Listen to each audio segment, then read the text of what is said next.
Sometimes the greatest lessons in life don't come from university classrooms or luxury offices. They come from the most unexpected places, from the most underestimated people. In the quiet hallway of a prestigious private school, a chess match is about to unfold between two worlds. Little Anna, daughter of the school janitor, challenges Thomas Novak, a billionaire, to a game. Thomas accepts with a smile. He thinks he will win easily. But Anna is not an ordinary girl. Her father Martin taught her chess her whole life in their small apartment above the boiler room. He taught her patience, strategy, and wisdom. This match is not just a game. It is a clash of two lives, two stories, two truths. When Anna places her first piece on the chessboard, no one knows what will happen next. No one expects this hour to change them both forever. What happens when wisdom defeats money? The morning light filtered through the tall windows of St. Margaret's Academy, casting long shadows across the polished marble floors.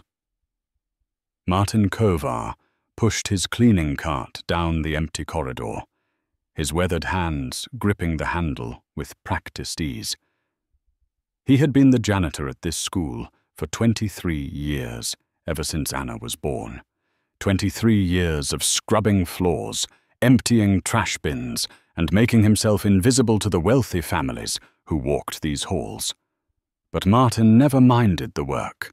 It gave him purpose, dignity, and most importantly, it allowed Anna to attend one of the finest schools in the country. The scholarship program for children of staff members was the reason he stayed, the reason he endured the sometimes condescending glances and dismissive tones.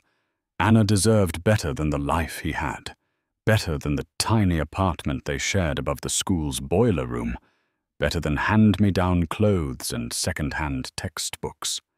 She deserved a chance, and this school was that chance. Martin stopped his cart outside the library, checking his watch. 6:30 in the morning. He had another hour before the students started arriving, another hour of peace before the hallways filled with laughter, chatter, and the careless confidence of privilege. He pushed open the library door, breathing in the familiar scent of old books and furniture polish. This was his favorite room in the entire building. Floor-to-ceiling shelves lined the walls, filled with thousands of volumes that represented knowledge, opportunity, and dreams. In the center of the room sat several study tables, and at one of them, illuminated by a small desk lamp, sat Anna, his daughter, his everything. She was hunched over a chess book, her dark hair falling across her face as she studied the positions on the page with intense concentration. 12 years old, small for her age, with eyes that seemed far older than her years. Martin smiled. Anna had always been this way, serious and thoughtful, absorbing everything around her like a sponge. While other children played with dolls or video games, Anna played chess. It started when she was 5 years old. Martin had found an old chess set at a garage sale, the pieces chipped and worn but still functional. He brought it home thinking it might be an interesting toy, something to occupy her mind. He never expected it to become an obsession, a passion that would define her childhood. Martin himself had learned chess as a boy in the Czech Republic, before his family immigrated to America when he was 16. His own father, Anna's grandfather, had been a factory worker who loved the game with a fierce devotion. Every evening after work, they would sit at the kitchen table and play, sometimes for hours, rarely speaking except to announce moves or offer quiet praise. Those games taught Martin more than strategy. They taught him patience, foresight, consequence, and the value of thinking 3 steps ahead. When life became difficult after the immigration, when money was scarce and opportunities seemed non-existent, those lessons sustained him. Now he passed them on to Anna, just as his father had passed them to him. Anna looked up from her book, her face brightening when she saw him. "Good morning, Papa," she said softly, mindful of the library's sacred quiet. "Good morning, little one," Martin replied, walking over to her table. "You are here early today." "I wanted to study this endgame position," Anna explained, pointing to a diagram in the book. "It is from a famous match between two grandmasters. The White King looks trapped, but there is a way to force a draw. I have been trying to find it for 2 days." Martin leaned over, studying the position. The board showed a complex arrangement of pieces, White's king indeed appearing cornered by Black's rook and bishop. But chess was never about what appeared true. It was about what was actually true. Sometimes the most desperate positions held hidden resources, escape routes that only revealed themselves to patient, careful analysis. "You will find it," Martin said, placing a gentle hand on her shoulder. "You always do. How is school going?" Anna shrugged, a gesture Martin had come to recognize as her way of avoiding difficult topics. "It is fine," she said, her eyes returning to the chessbook. "The other students," Martin pressed gently. "Are they treating you well?" Anna hesitated. "Some of them are nice," she said carefully. "Others ignore me. A few make comments about my clothes or where we live. But it does not bother me, Papa. I am here to learn, not to make friends." Martin felt the familiar ache in his chest. He knew the children could be cruel, not always with malicious intent, but with the thoughtless privilege of those who had never known hardship. Anna's classmates arrived at school in expensive cars, wore designer clothes, carried the latest phones and gadgets. Anna walked to school from their apartment upstairs, wore clothes from discount stores, and carried her books in a backpack Martin had repaired 3 times with duct tape and determination. The simultaneous contrast was impossible to miss, and children, despite their innocence, were remarkably skilled at establishing and enforcing social hierarchies. "You are stronger than them," Martin said quietly. "Not because you endure their comments, but because you understand something they do not yet understand." "What is that?" Anna asked, looking up at him with curious eyes. "That true wealth is not measured in money or possessions," Martin said. "It is measured in character, knowledge, kindness, and the ability to find joy in simple things. These children have many advantages, but you have something more valuable. You have wisdom beyond your years, and that cannot be bought or inherited. It must be earned." Anna smiled, a small but genuine expression that warmed Martin's heart. "You always know what to say, Papa." "I only speak truth, little one," Martin replied. "Now, I must finish my work before the school day begins. Will you be here when I am done?" Anna nodded. "I have 1 more chapter to read, then I will go to the cafeteria for breakfast. They have oatmeal on Mondays." Martin winced internally. The cafeteria offered elaborate breakfast spreads for the paying students, but Anna qualified for the free meal program, which meant simpler fare served in a separate area. Another reminder of difference, another small indignity. But Anna never complained, never expressed embarrassment or resentment. She accepted her circumstances with a grace that amazed him. "After breakfast, maybe we can play a quick game before classes start," Anna suggested hopefully. "Of course," Martin agreed. "I will meet you in the small room by the gymnasium. No one uses it in the morning." Anna's smile widened. "Thank you, Papa." Martin resumed his cleaning rounds, his mind drifting as his hands worked automatically. He thought about Anna's future, about the doors that might open for her if she continued to excel academically. She was brilliant, Her teachers said so in every conference, every report card. Particularly gifted in mathematics and logic. The chess had sharpened her mind, taught her to see patterns and possibilities others missed. Perhaps she would earn a scholarship to university. Perhaps she would become something extraordinary, something he could only dream about. Perhaps she would escape the limitations that had defined his own life. The morning passed quickly. Students began arriving at 7:30, filling the hallways with noise and energy. Martin worked around them, emptying trash cans, wiping down surfaces, restocking paper towels in bathrooms. He was invisible to most of them, just part of the background, like the walls or the furniture. Occasionally a polite student would say good morning or thank you, and those small acknowledgements meant more than they could possibly know.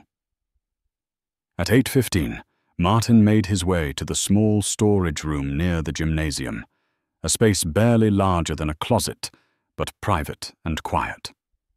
Anna was already there, waiting with the old chess set arranged on a folding table. They had played hundreds of games in this room over the years, stolen moments before school or during lunch breaks, a father and daughter connected by 64 squares and 32 pieces.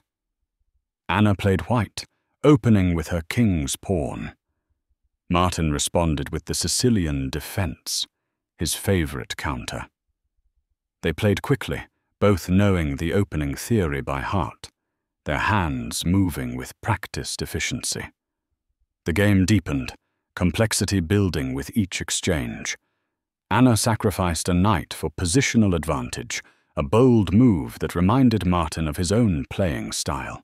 She was learning, growing, developing her own chess personality. The game lasted 20 minutes, ending in a draw by repetition. "Good game," Martin said, extending his hand across the board. Anna shook it solemnly. "You almost had me with that rook maneuver," she said, "but I saw the perpetual check in time." "You are getting too strong for me," Martin admitted, not entirely joking. "Soon you will need a better opponent." "There is no better opponent than you, Papa," Anna said loyally. "You taught me everything." Martin began resetting the pieces. "There is always more to learn in chess," he said. "Always another level to reach, another strategy to master. That is what makes it beautiful. It is infinite." The bell rang, signaling the start of first period. Anna gathered her backpack, preparing to leave. "Thank you for the game," she said, kissing Martin on the cheek. "See you at lunch?" "If I can," Martin promised. "Now go. Do not be late." Anna hurried out, leaving Martin alone in the small room. He sat for a moment, staring at the chessboard, feeling the weight of time and circumstance pressing down on him. He wanted so much for his daughter, wanted to give her opportunities and advantages he never had. But his resources were limited, his position in life fixed. All he could offer was love, attention, and the lessons learned from a simple game played on a checkered board. It would have to be enough. Martin stood, folding the table and storing the chess set in his cart. The day awaited, with its endless tasks and invisible labor. But tonight, after work, they would play again. They always did. It was their ritual, their connection, their way of being together in a world that often seemed designed to keep them apart. The chess pieces did not care about wealth or status. On the board, everyone started equal, and victory went to whoever thought more clearly, planned more carefully, and understood the deeper patterns beneath the surface chaos. If only life worked the same way, Martin thought, as he pushed his cart back into the corridor. If only wisdom and character mattered more than bank accounts and family names. But life was not chess, no matter how much he wished it could be. The morning light filtered through the tall windows of St. Margaret's Academy, casting long shadows across the polished marble floors. Martin Kovar pushed his cleaning cart down the empty corridor, his all-weathered hands gripping the handle with practiced ease. He had been the janitor at this school for 23 years, ever since Anna was born. 23 years of scrubbing floors, emptying trash bins, and making himself invisible to the wealthy families who walked these halls. But Martin never minded the work.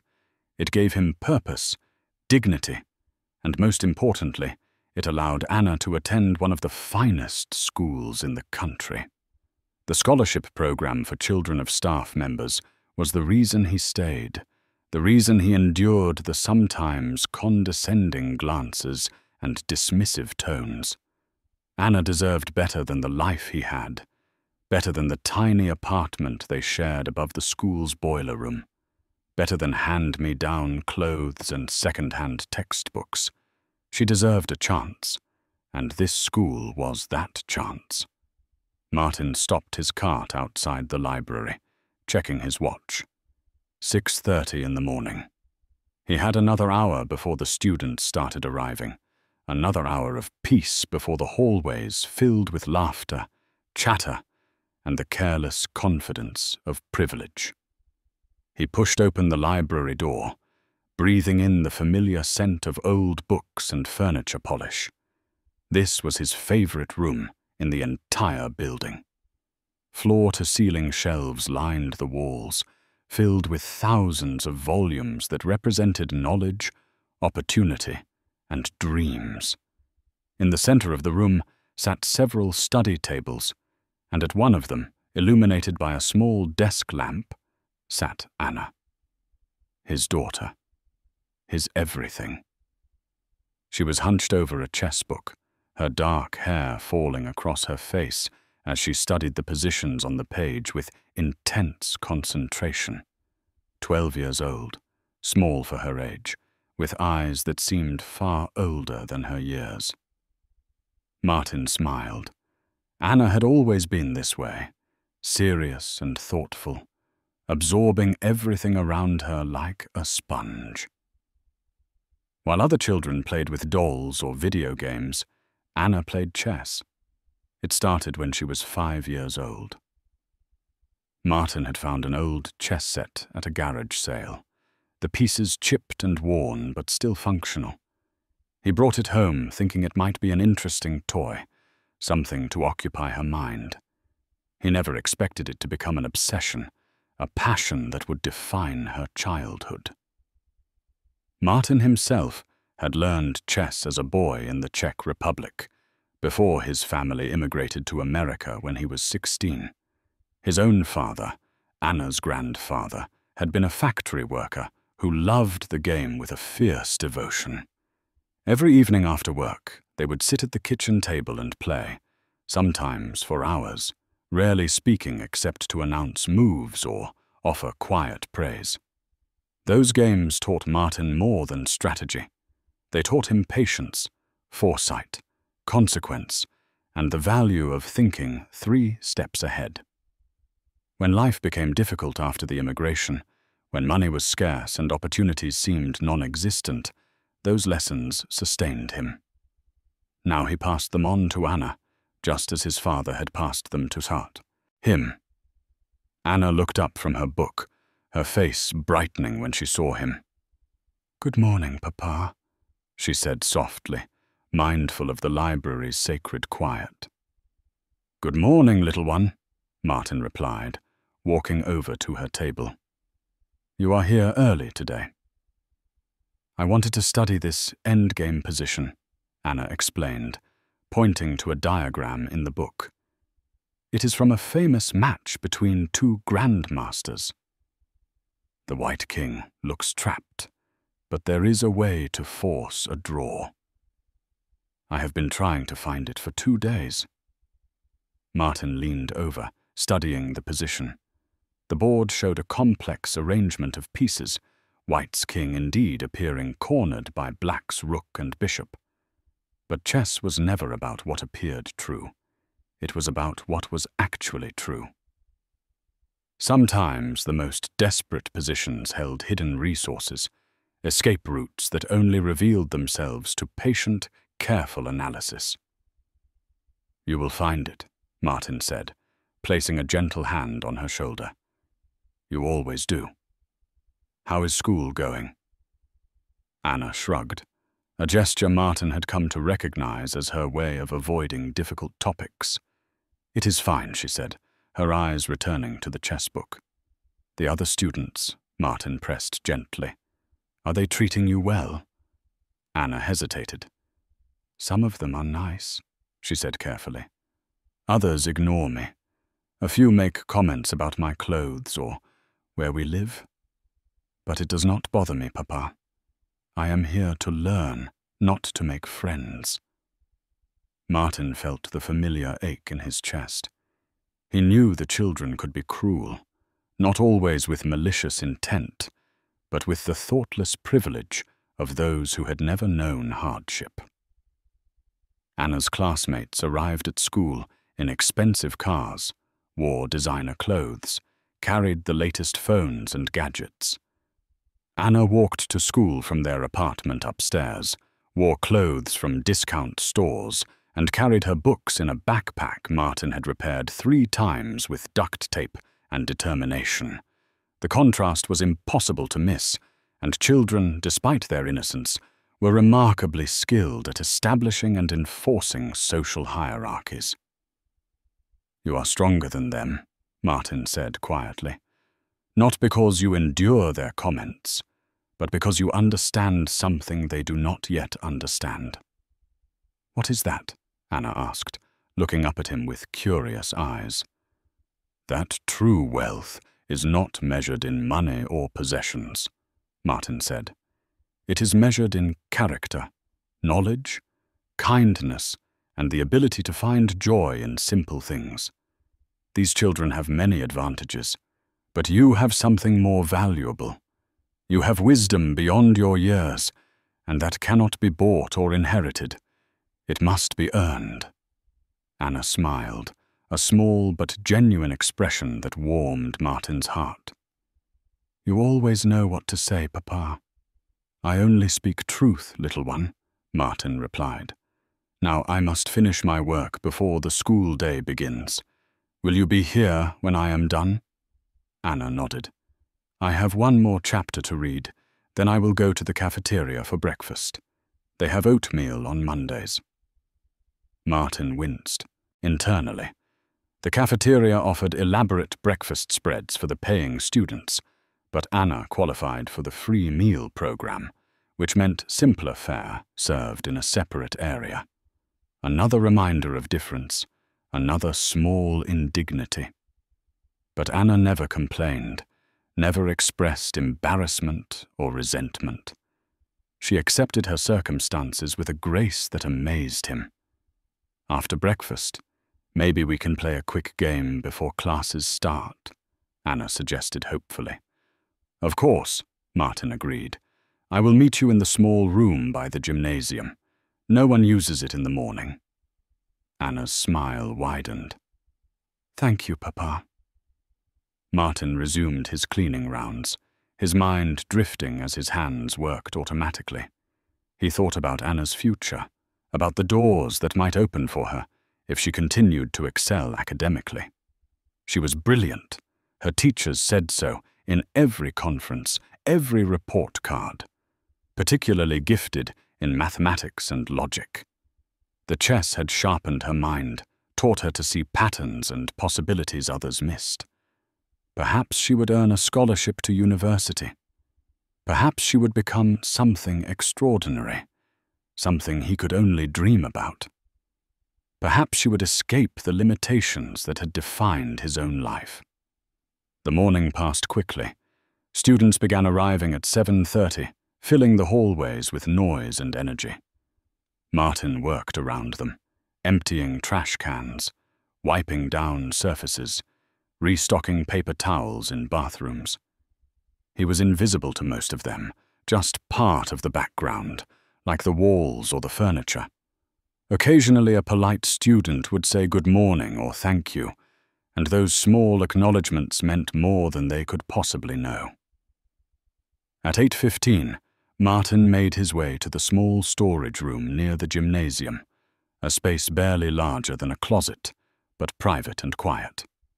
Anna was already there, waiting with the old chess set arranged on a folding table. They had played hundreds of games in this room over the years, stolen moments before school or during lunch breaks, a father and daughter connected by 64 squares and 32 pieces.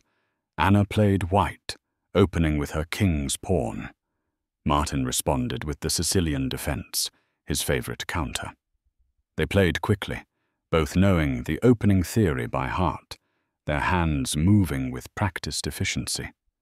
The game deepened, complexity building with each exchange. Anna sacrificed a knight for positional advantage, a bold move that reminded Martin of his own playing style. She was learning, growing, developing her own chess personality. The game lasted 20 minutes, ending in a draw by repetition. "Good game," Martin said, extending his hand across the board. Anna shook it solemnly. "You almost had me with that rook maneuver," she said, "but I saw the perpetual check in time." "You are getting too strong for me," Martin admitted, not entirely joking. "Soon you will need a better opponent." "There is no better opponent than you, Papa," Anna said, loyally. "You taught me everything."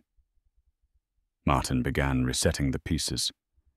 "There is always more to learn in chess," he said. "Always another level to reach, another strategy to master. That is what makes it beautiful. It is infinite." The bell rang, signaling the start of first period. Anna gathered her backpack, preparing to leave. "Thank you for the game," she said, kissing Martin on the cheek. "See you at lunch?" "If I can," Martin promised. "Now go. Do not be late." Anna hurried out, leaving Martin alone in the small room. He sat for a moment, staring at the chessboard, feeling the weight of time and circumstance pressing down on him. He wanted so much for his daughter, wanted to give her opportunities and advantages he never had. But his resources were limited, his position in life fixed. All he could offer was love, attention, and the lessons learned from a simple game played on a checkered board. It would have to be enough. Martin stood, folding the table and storing the chess set in his cart. The day awaited, with its endless tasks and invisible labor. But tonight, after work, they would play again. They always did. It was their ritual, their connection, their way of being together in a world that often seemed designed to keep them apart. The chess pieces did not care about wealth or status. On the board, everyone started equal, and victory went to whoever thought more clearly, planned more carefully, and understood the deeper patterns beneath the surface chaos. If only life worked the same way, Martin thought as he pushed his cart back into the corridor. If only wisdom and character mattered more than bank accounts and family names. But life was not chess, no matter how much he wished it could be.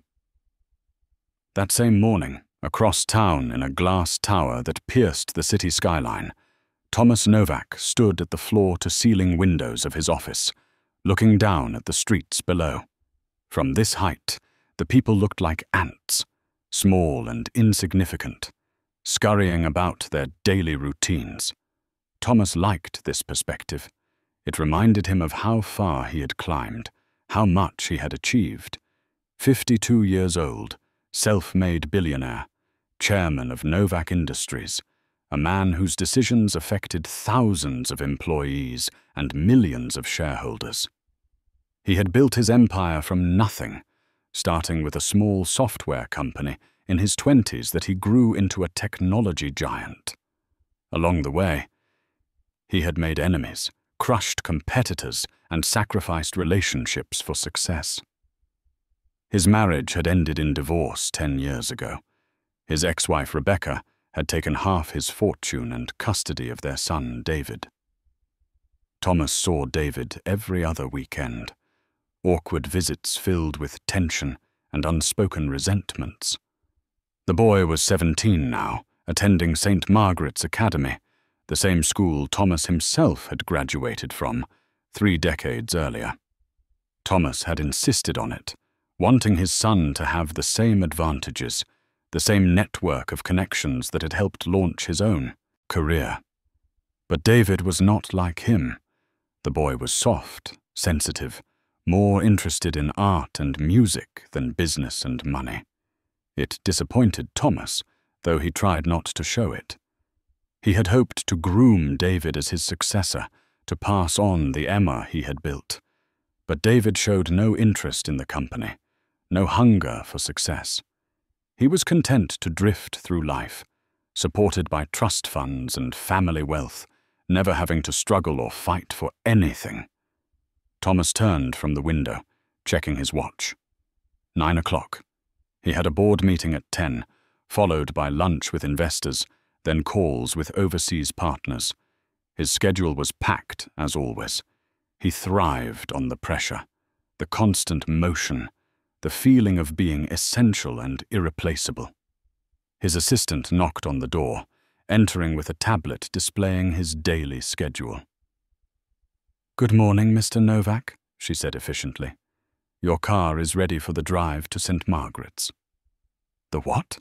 Thomas asked, confused. "The Career Day presentation," she reminded him. "You agreed to speak at your son's school 3 months ago. It is on your calendar for 10 o'clock. Thomas cursed under his breath. He had completely forgotten. The board meeting would have to be rescheduled. "Cancel my morning appointments," he instructed. "Move the board meeting to 2 o'clock. Tell them it is urgent." His assistant nodded, already typing on her tablet. "The car is waiting downstairs." Thomas grabbed his suit jacket, irritation flickering through him. He hated these school obligations, the forced smiles and inspirational speeches expected from successful alumni. But it was good for his public image, good for the company brand, and perhaps David would appreciate seeing his father contribute to the school community. Perhaps it would bridge some of the distance between them. The drive to St. Margaret's took 30 minutes through morning traffic. Thomas sat in the back of his Mercedes, reviewing emails on his phone, barely noticing the city passing outside the tinted windows. His driver pulled up to the school's front entrance, where a teacher waited to greet him. "Mr. Novak, welcome back to St. Margaret's," the teacher said warmly, extending her hand. "We are so grateful you could join us today. The students are very excited to hear from you." Thomas shook her hand, putting on his practiced smile. "Happy to be here," he said smoothly. "This school gave me my start. I never forget that." The teacher led him inside, through hallways that triggered memories of his own youth. Not much had changed. The same marble floors, the same trophy cases, the same portraits of distinguished alumni on the walls. Thomas's own portrait would join them someday, he thought with satisfaction. They entered the auditorium where students were gathering, taking seats in neat rows. Thomas scanned the crowd, spotting David sitting in the back with his friends, looking uncomfortable. Their eyes met briefly before David looked away. The teacher introduced Thomas to polite applause. He took the stage, launching into his prepared remarks about hard work, determination, and the importance of setting ambitious goals. He told his story, the rise from modest beginnings to extraordinary success, carefully edited to sound more dramatic and inspirational than it actually was. The students listened with varying degrees of attention, some taking notes, others clearly daydreaming. Thomas had given this speech dozens of times at various schools and conferences. He knew which lines got laughs, which moments to pause for effect, which stories resonated most. After 30 minutes, he opened the floor for questions. Several hands went up. Thomas called on a boy in the front row. "What advice would you give to someone who wants to start their own business?" the boy asked. "Start small, but think big," Thomas replied. "Find a problem that needs solving and create a solution. Be willing to work harder than anyone else, and do not be afraid to fail. Failure is just education in disguise." More questions followed. "How did you get your first investors? What was your biggest mistake? Do you ever regret missing out on normal life for success?" Thomas answered each question with practiced ease, mixing wisdom with humility, confidence with relatability. He was good at this, he realized, good at presenting himself as both extraordinary and accessible, someone to admire and emulate. Then a small voice from the side of the auditorium spoke up. "Do you play chess?" Thomas turned, searching for the source. A young girl stood near the wall, so small and quiet, he had almost missed her. She had dark hair and serious eyes, and she wore clothes that looked noticeably less expensive than those of her classmates. "I used to," Thomas said, intrigued by the unexpected question. "When I was younger. I was quite good, actually." "Are you still good?" the girl asked. Thomas laughed. "I imagine I am a bit rusty. But yes, I think I could hold my own." "Why do you ask?" "I was wondering if you would play a game with me," the girl said simply. The auditorium fell silent. Students turned to look at her, some with curiosity, others with barely concealed amusement. Thomas felt a moment of surprise. This was not part of the program, but he could not refuse without looking dismissive or condescending. The room was watching, waiting to see how he would respond. "Why not?" Thomas said with an easy smile. "I have a few minutes. Do you have a board?" Anna nodded, disappearing briefly before returning with a worn chess set. She set it up on a table at the front of the auditorium, her movements quick and confident. The students leaned forward, interested now in this unexpected development.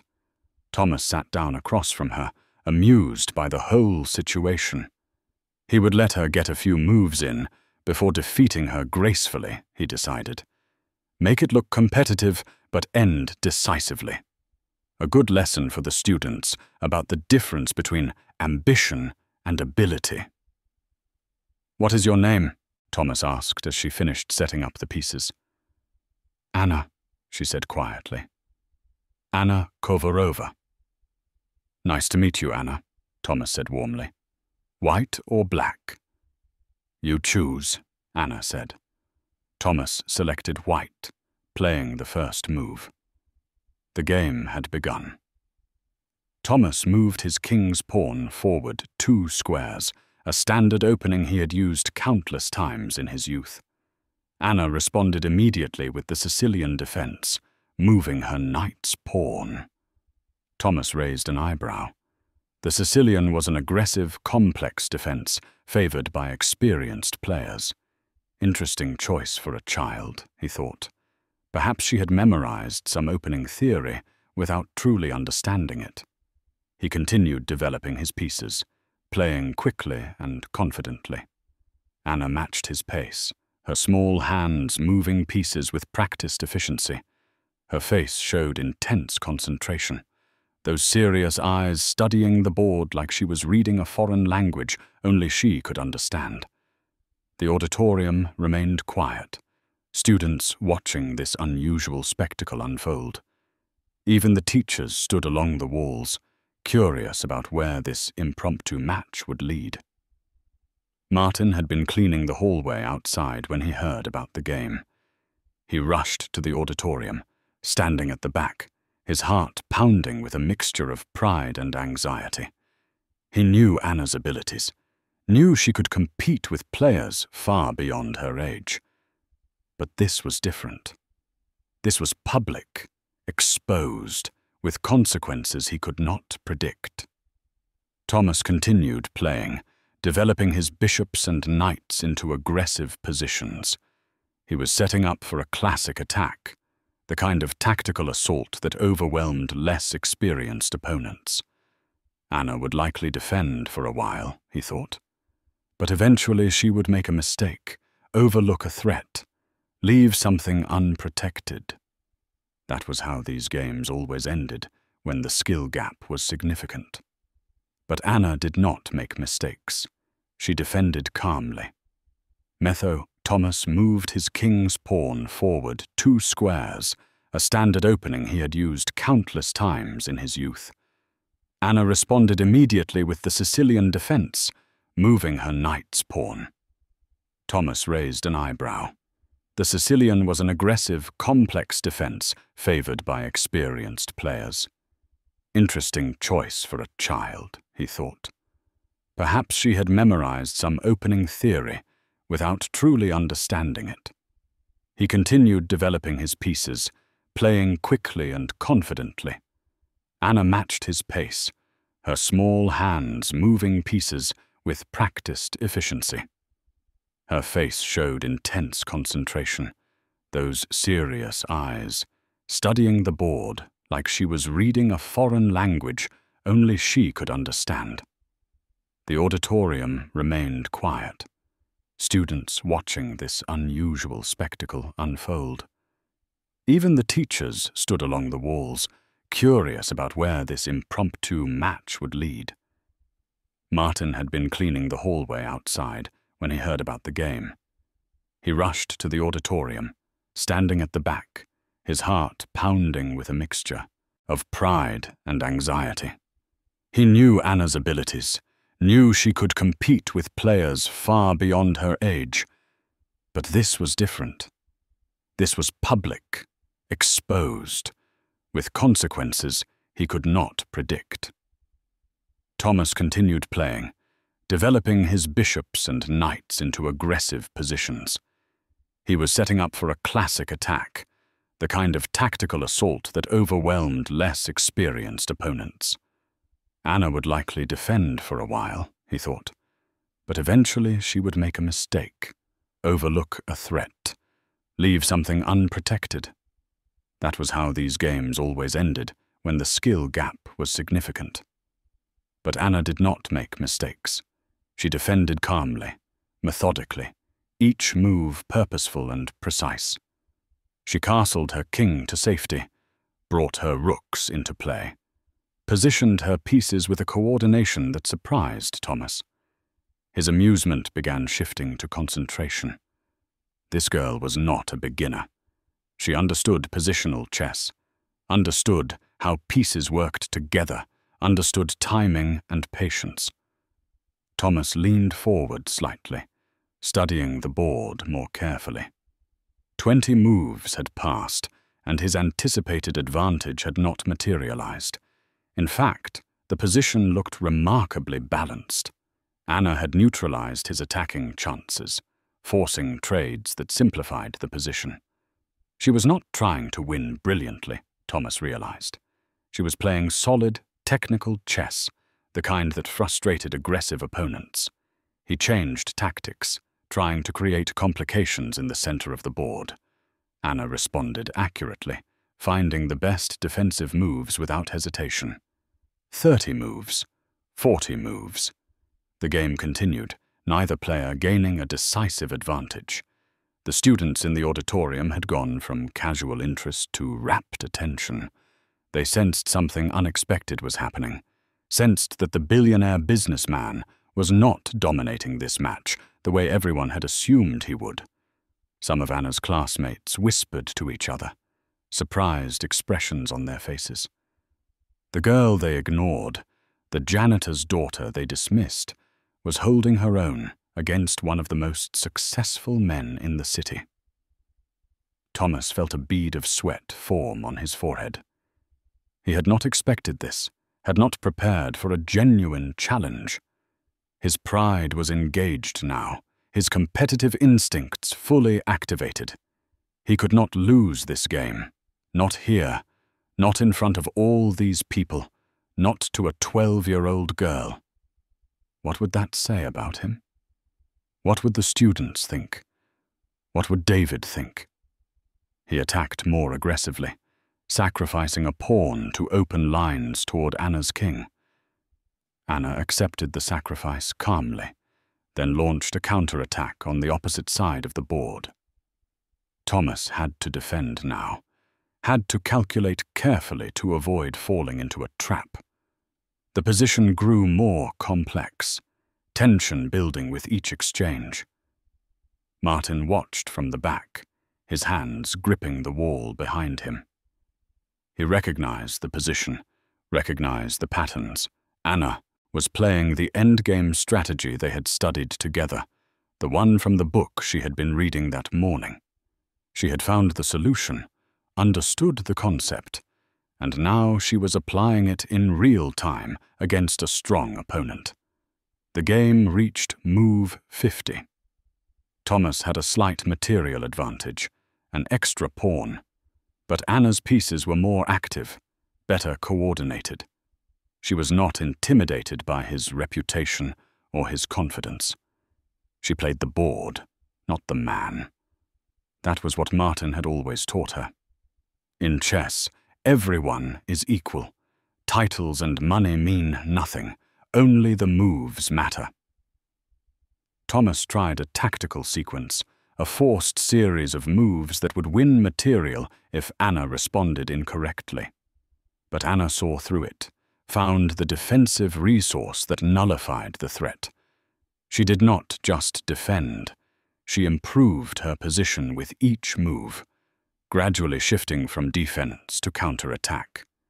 The initiative was changing hands. Thomas felt it slipping away from him. 60 moves. 70 moves. The position simplified further, reaching an endgame with rooks and pawns. This was Anna's strength, Martin knew. Endgames required precision, patience, and deep calculation, all the qualities Anna possessed in abundance. Thomas realized he was in danger, real danger. The slight advantage he thought he had was evaporating. Anna's rook was more active. Her king was better placed. Her pawns were advancing with purpose. He tried to create a fortress, a defensive structure that would hold the draw. Anna probed patiently, looking for weaknesses, applying pressure without overextending. Then she found it. A tactical blow that won a crucial pawn, breaking open Thomas's defensive structure. He stared at the board in disbelief. He had missed it, overlooked the combination in his rush to maintain the position. Anna's face remained calm, showing no triumph or excitement, just continued focus. She was not finished yet. She needed to convert this advantage into victory, and endgames could be tricky. One mistake could still lead to a draw. But Anna did not make mistakes. She pushed her passed pawn forward, using her rook to support it, keeping Thomas's pieces tied down to defense. Move after move, the pawn advanced, closer to promotion. Thomas tried desperately to create counter-threats, to force Anna to defend her own king. But she had calculated everything, anticipated every trick. Her defense was as solid as her attack. The pawn reached the 7th rank. One more move, and it would become a queen. Thomas had no way to stop it. He stared at the board for a long moment, his mind racing through variations, searching for some miracle save that did not exist. The position was lost. Completely, undeniably lost. The auditorium was silent, every eye fixed on the board, on Thomas's face, on the moment stretching between continuation and surrender. Thomas could play on, could force Anna to demonstrate the winning technique, but that would only prolong the inevitable and make him look like a poor sport. He took a deep breath and extended his hand across the board. "Well played," he said quietly. "You won fairly." Anna shook his hand, her small fingers disappearing in his larger grip. "Thank you for the game," she said simply. No celebration, no gloating, just quiet respect. The auditorium erupted in applause, students standing and cheering. Not for Thomas, but for Anna, the janitor's daughter who had just defeated a billionaire at chess. The girl they had ignored was suddenly visible, suddenly remarkable, suddenly impossible to dismiss. Martin felt tears sting his eyes. Pride overwhelmed him. Pride not just in Anna's chess ability, but in her grace and humility in victory. She had not embarrassed Thomas deliberately, had not shown off or made him look foolish. She had simply played her best game and let the pieces speak for themselves. Thomas stood, his face showing a mix of emotions he struggled to control. Surprise, certainly. Embarrassment, definitely. But also something else. Something he had not felt in a long time. Respect. This child had beaten him legitimately, had outplayed him in a fair contest. No excuses, no luck, just superior chess understanding applied with ruthless efficiency. "Where did you learn to play like that?" Thomas asked Anna, genuine curiosity in his voice. "My father taught me," Anna said, glancing back at Martin standing in the rear of the auditorium. Thomas followed her gaze, seeing the janitor for the first time as more than just part of the background. The man's weathered face showed obvious emotion, pride radiating from him. That connection, that bond between father and daughter, struck something in Thomas. When was the last time David had looked at him with such open affection and pride? When was the last time Thomas had given David a reason to? "Your father taught you very well," Thomas said to Anna. "You have real talent. You should pursue it seriously." "Maybe I will," Anna said. The teachers began herding students back to their regular classes, the unexpected entertainment over. Anna packed up the chess set, her movements quick and efficient, already retreating back into invisibility. But Thomas stopped her. "Wait," he said. Anna paused, looking up at him with those serious eyes. "I want to help you," Thomas said impulsively. "If you are interested in chess, really interested, I can arrange coaching, tournament entry fees, anything you need. You should not let talent like yours go to waste." Anna glanced back at her father, uncertain. Martin walked down the aisle toward them, uncomfortable being the center of attention, but unable to stay back. "That is very generous, Mr. Novak," Martin said carefully. "But we manage fine. Anna has books. She has me to practice with. We do not need charity." "This is not charity," Thomas said quickly. "This is investment in potential. Your daughter beat me today. Do you know how rare that is? I play chess with some of the smartest people in business, and I usually win. She is 12, and she dismantled my game like a professional. That is not normal. That is exceptional." Martin felt torn. His pride resisted accepting help from this man, resisted the implication that he could not provide adequately for his daughter. But his love for Anna was stronger than his pride.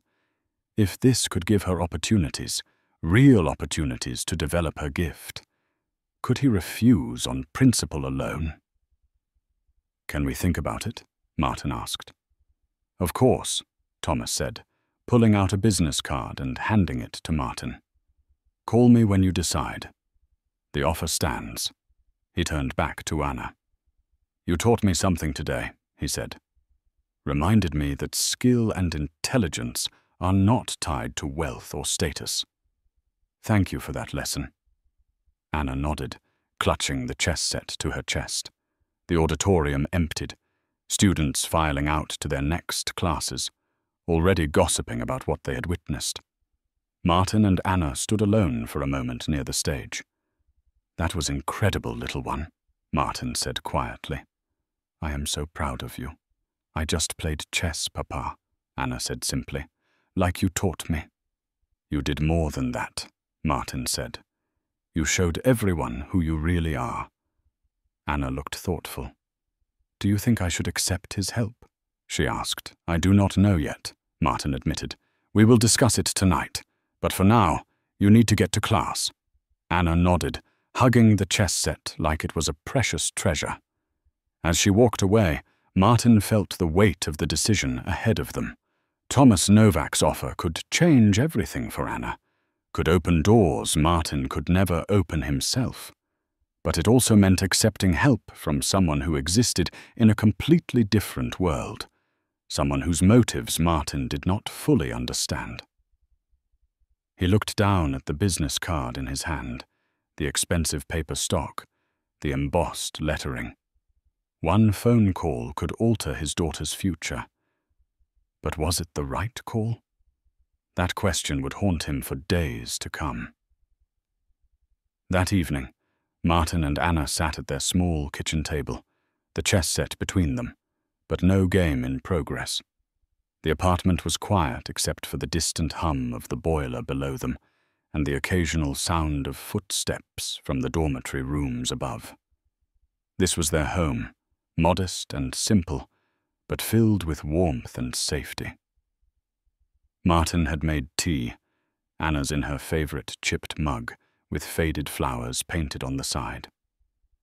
They sat in comfortable silence for a while, both processing the events of the day.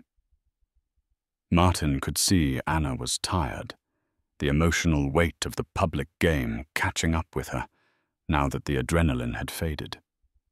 She looked small in her chair, her feet barely touching the floor, her hands wrapped around the warm mug. "What are you thinking about?" Martin asked gently. "Everything," Anna said. "The game, Mr. Novak, what he said about helping me, the way the other students looked at me afterward." "How did they look at you?" Martin asked. "Different," Anna said. "Some smiled at me in the hallway. Some wanted to talk about the game. Caroline Morrison asked if I could teach her to play chess. She never talked to me before today." Martin nodded slowly. "Recognition changes things," he said. "People see you differently when you accomplish something they respect. But remember, little one, you were the same person yesterday as you are today. Your value did not change because you won a chess game.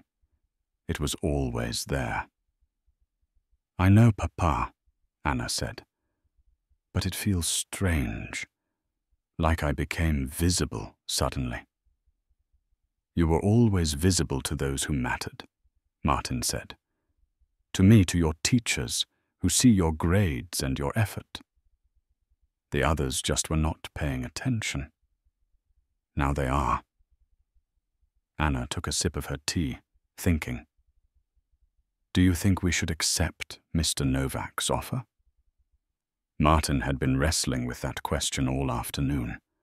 Part of him wanted to refuse on principle, to prove they did not need help from wealthy benefactors, that dignity and independence mattered more than opportunities. But another part, the part that loved his daughter more than his own pride, recognized that this chance might never come again. "I think we should learn more," Martin said carefully. "Find out what he means by help, what he expects in return, what it would involve for you. Then we can make a decision together." "What if it changes things?" Anna asked. "What if accepting help makes our life different in ways we do not want?" That is always the risk with change, Martin said. But staying the same also has risks. If you have a gift, Anna, a real talent for chess, would it be right to let it undevelop because we were too proud or too afraid to accept assistance? Anna looked at the chess pieces on the board, her fingers tracing the outline of a knight. I love chess, she said quietly. I love playing with you, studying positions, solving problems. But I do not know if I want it to be more than that. I do not know if I want tournaments and coaches and pressure. You do not have to decide tonight, Martin assured her. We will talk to Mr. Novak, hear what he proposes, and then you can choose. Whatever you decide, I will support it. Even if I say no? Anna asked. Even if you say no, Martin confirmed. Your happiness matters more than any opportunity. They finished their tea in comfortable silence. Martin stood, beginning to clear the table, but Anna stopped him. Papa, can we play a game? She asked. Just us, like always. Of course, Martin said, settling back into his chair. Anna began setting up the pieces with practiced efficiency. As they played, Martin marveled at how natural this felt, how right. The world outside could be complicated and uncertain, full of difficult choices and unknown consequences. But here, in this small apartment, with these simple pieces on this worn board, everything made sense. Everything felt safe. They played slowly, savoring each move, each moment. Anna won, as she usually did these days, but Martin did not mind.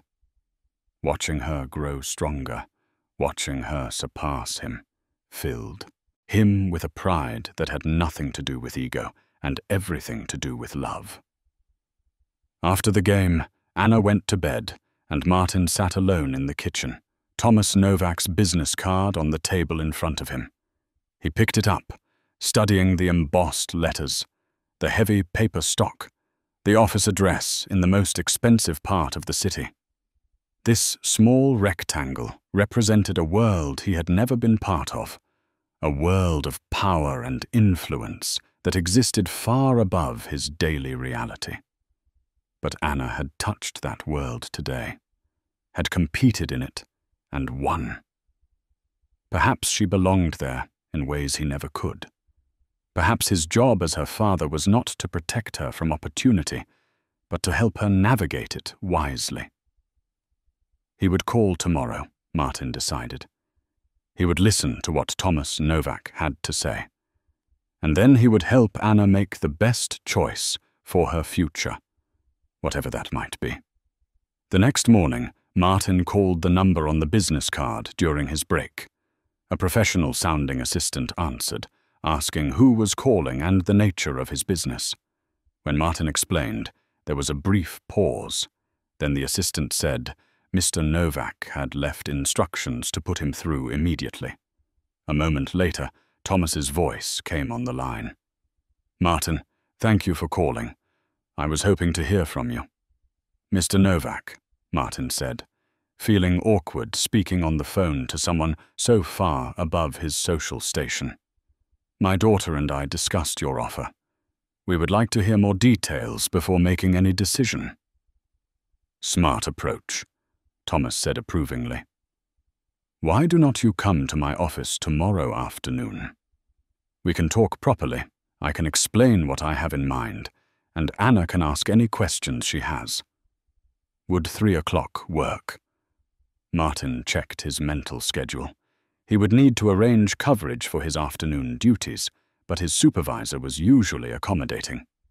Yes, 3 o'clock should work, Martin confirmed. Excellent, Thomas said. My assistant will send you the address and parking information. Looking forward to seeing you both. The call ended, leaving Martin holding the phone and feeling like he had just stepped onto a path he could not see the end of. Change was coming, whether he was ready for it or not. That afternoon, Martin told Anna about the meeting. She received the news quietly, processing it in her thoughtful way. "What will we wear?" she asked, a question that broke Martin's heart a little. Their best clothes were still modest, still marked them clearly as working class. But they were clean and well-maintained, and that would have to be enough.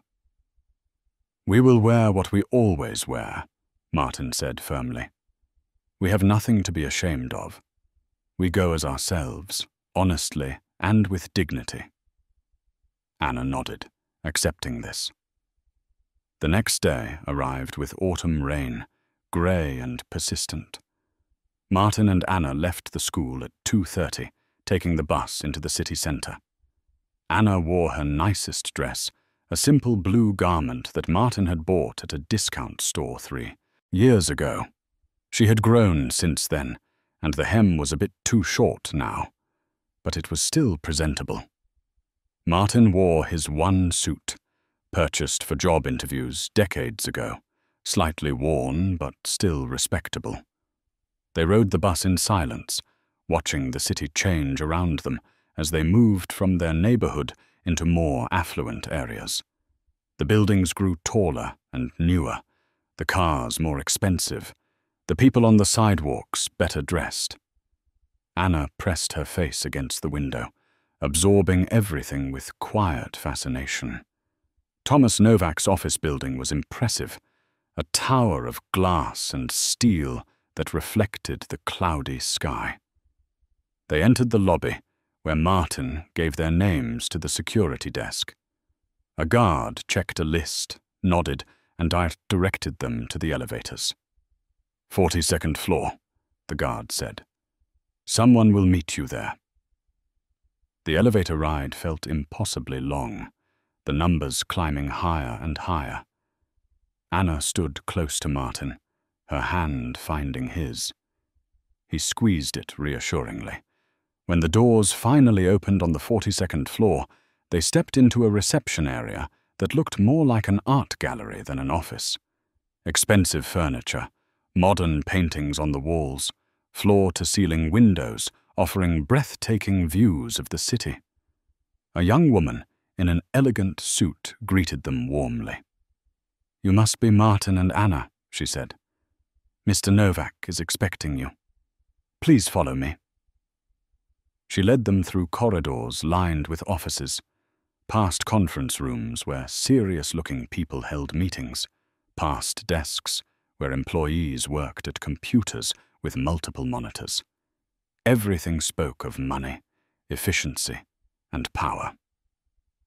Finally, they reached a corner office with double doors.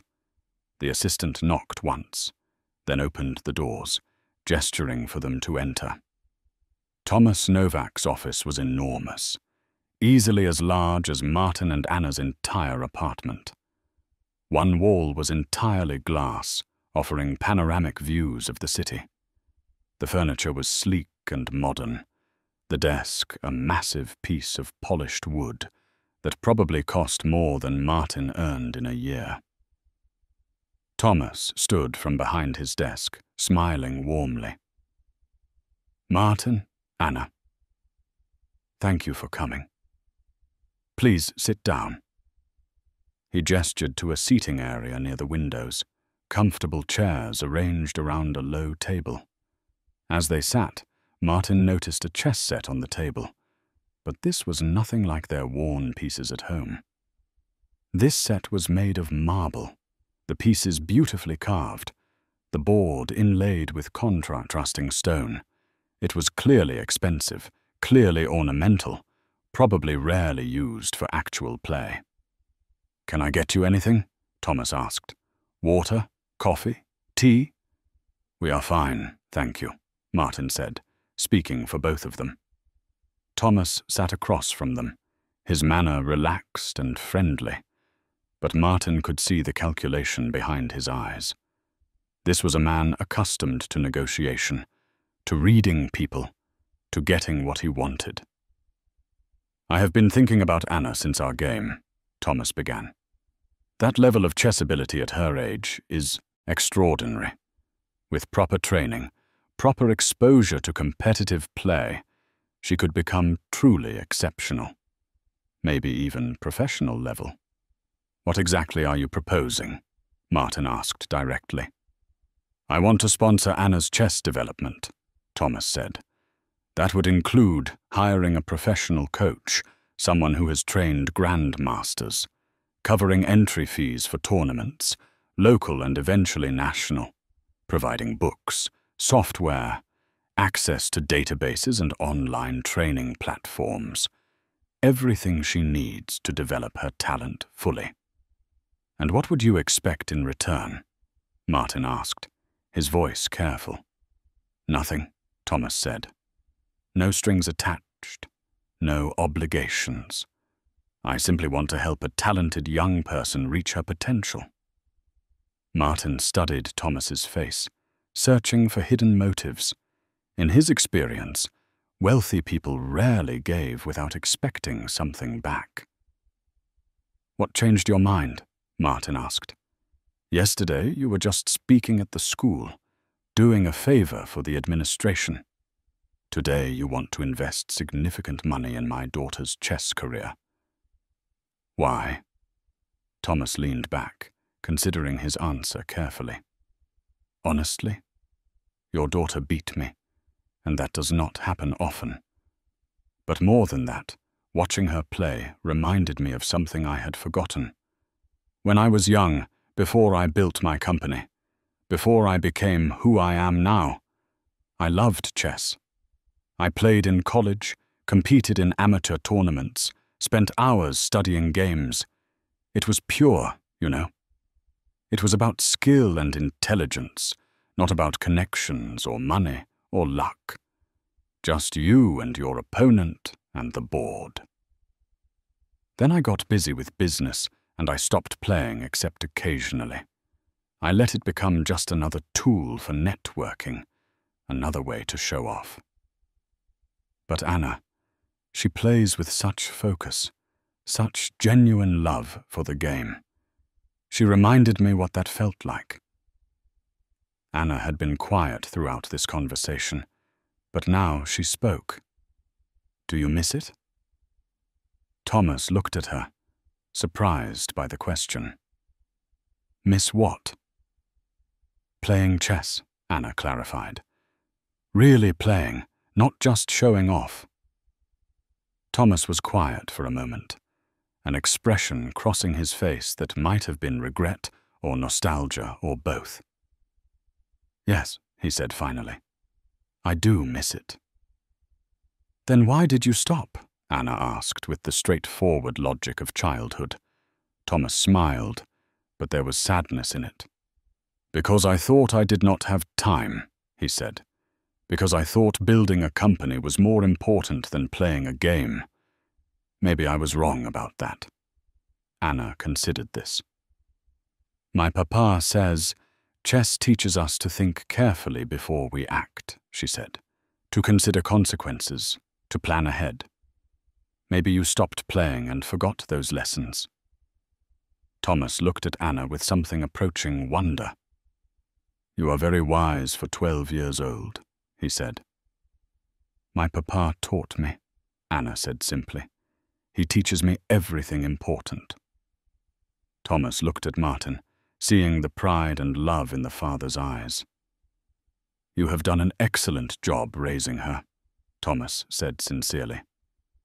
"She has character, intelligence, humility. Those qualities are rarer than chess talent." "Thank you," Martin said quietly. "I do my best." "I want to help continue that work," Thomas said.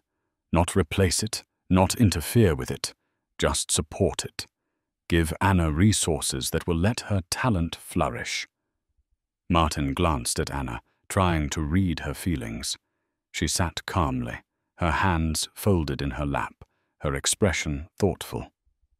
"What do you think, little one?" Martin asked. "Do you want this?" Anna was quiet for a long moment, thinking carefully before speaking. "I want to get better at chess," she said finally. "I want to learn more, to understand the game deeper. but I do not want it to change who I am or how Papa and I spend time together. Our games, our talks, those matter most to me. They will not change, Martin assured her. I promise you that. Thomas leaned forward. Anna, let me be clear about something. This is your choice entirely. If you decide you want coaching and tournaments, wonderful. If you decide after trying it that you do not enjoy it, you can stop any time. No pressure, no expectations.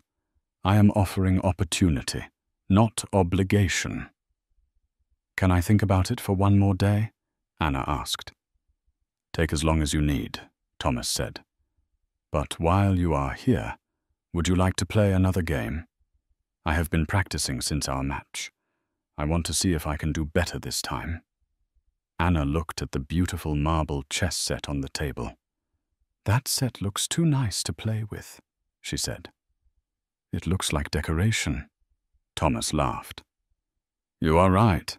I bought it years ago to impress visitors, but I never actually use it. The pieces are too slippery, too heavy. Let me get something better. He walked to a cabinet and pulled out a simple wooden set. The pieces worn smooth from use. This was my father's, Thomas said, setting it up on the table. He taught me to play when I was about your age. These pieces have seen thousands of games. Your father taught you? Anna asked. Yes, Thomas said, his voice softer now. He was not a wealthy man, not successful in business terms, but he was wise. He worked as an accountant, came home tired every evening, but he always made time to play chess with me. Some of my best memories are sitting at the kitchen table with him, moving these pieces, learning how to think strategically. Where is he now? Anna asked. He passed away 10 years ago, Thomas said. Heart attack. Very sudden. I was so busy with work at the time that I did not spend much time with him in his final years. That is one of my great regrets. I am sorry, Anna said simply. Thank you, Thomas said. He would have enjoyed meeting you. He always said chess was a language that connected generations, that the lessons passed from player to player across time. I did not really understand what he meant until recently. They set up the pieces and began to play. This time Thomas was more focused, more careful, clearly having studied since their last game. But Anna was still stronger, her understanding of positions deeper, her calculation more accurate. The game lasted longer, became more complex, but eventually Anna found a winning combination that Thomas could not defend against. He resigned with a smile. You are getting better, Anna observed. Thank you, Thomas said. So are you, clearly. They played a second game, then a third. Martin watched, seeing something unexpected develop. Thomas was not just playing to win or to test Anna. He was genuinely enjoying the chess, enjoying the mental challenge, the strategic depth. For these few games, he stopped being a billionaire businessman and became simply a chess player, engaged in the timeless struggle of the 64 squares. When they finished the third game, Thomas looked at his watch with surprise. We have been playing for over an hour, he said. I had a meeting I completely forgot about. Anna started to apologize, but Thomas waved it off. The meeting can wait, he said. This was more important. Martin and Anna prepared to leave, both feeling less intimidated by the office and by Thomas himself. At the door, Thomas stopped them. Before you go, let me ask you something, Martin. You clearly know chess well. Where did you learn? In Czech Republic, Martin said. My father taught me, like your father taught you. Were you strong? Thomas asked. I was decent, Martin admitted. Never professional level, but I competed in some local tournaments when I was young. I even won a few. Why did you stop? Thomas asked. Life happened, Martin said simply. Immigration, finding work, raising Anna alone after her mother left. Chess became something I did with my daughter, not something I pursued for myself. And that was enough? Thomas asked. More than enough, Martin said firmly. Some men measure success by money, or fame, or career achievement. I measure it by whether my daughter is happy, healthy, and growing into a good person. By that measure, I am very successful. Thomas looked at Martin with an expression that might have been envy. You are a wise man, Martin Kovar, he said. Wiser than me in ways that matter. We should go, Martin said, uncomfortable with the praise. Anna has homework, and I have evening duties at the school. Of course, Thomas said. Call me tomorrow with your decision. Whatever you choose, I respect it. They took the elevator down, stepping back out into the rainy afternoon. The bus ride home was quiet, both of them processing the visit.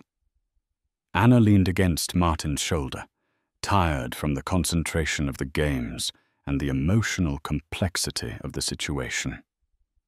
When they got home, Anna went to her room to work on homework, while Martin prepared dinner. Simple food, nothing fancy, but made with care. Pasta with sauce from a jar, bread from the discount bakery. Vegetables that were starting to look a bit tired, but still good enough. As they ate together at their small table, Anna spoke. I think I want to try it, Papa, she said. The coaching, the tournaments. I want to see how good I can become. Are you sure? Martin asked. It will mean changes, time commitments, pressure you have not experienced before. I am sure, Anna said. But I want to make sure we still have our games together. Just us. Those matter most. We will always have those, Martin promised. Always. They finished dinner and cleaned up together, then played their evening game of chess, the old pieces moving across the familiar board. Later, after Anna went to bed, Martin sat alone in the kitchen again, looking at Thomas Novak's business card. He would call tomorrow and accept the offer. He would give Anna this chance, this opportunity to develop her gift. But he would also watch carefully, making sure the coaching and competition did not take away the joy she found in the game, the simple pleasure of playing chess for its own sake. That was his job as her father, to balance opportunity with protection, to help her grow without losing herself in the process. It would not be easy, he knew. The world Thomas Novak inhabited was foreign to him, full of expectations and pressures he did not fully understand. But he would learn, adapt, do whatever necessary to support his daughter. That was what fathers did, what his own father had done for him.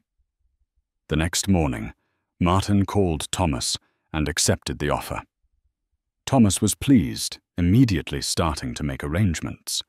He knew a chess coach, a former professional player named Viktor Petrov, who had trained several national champions.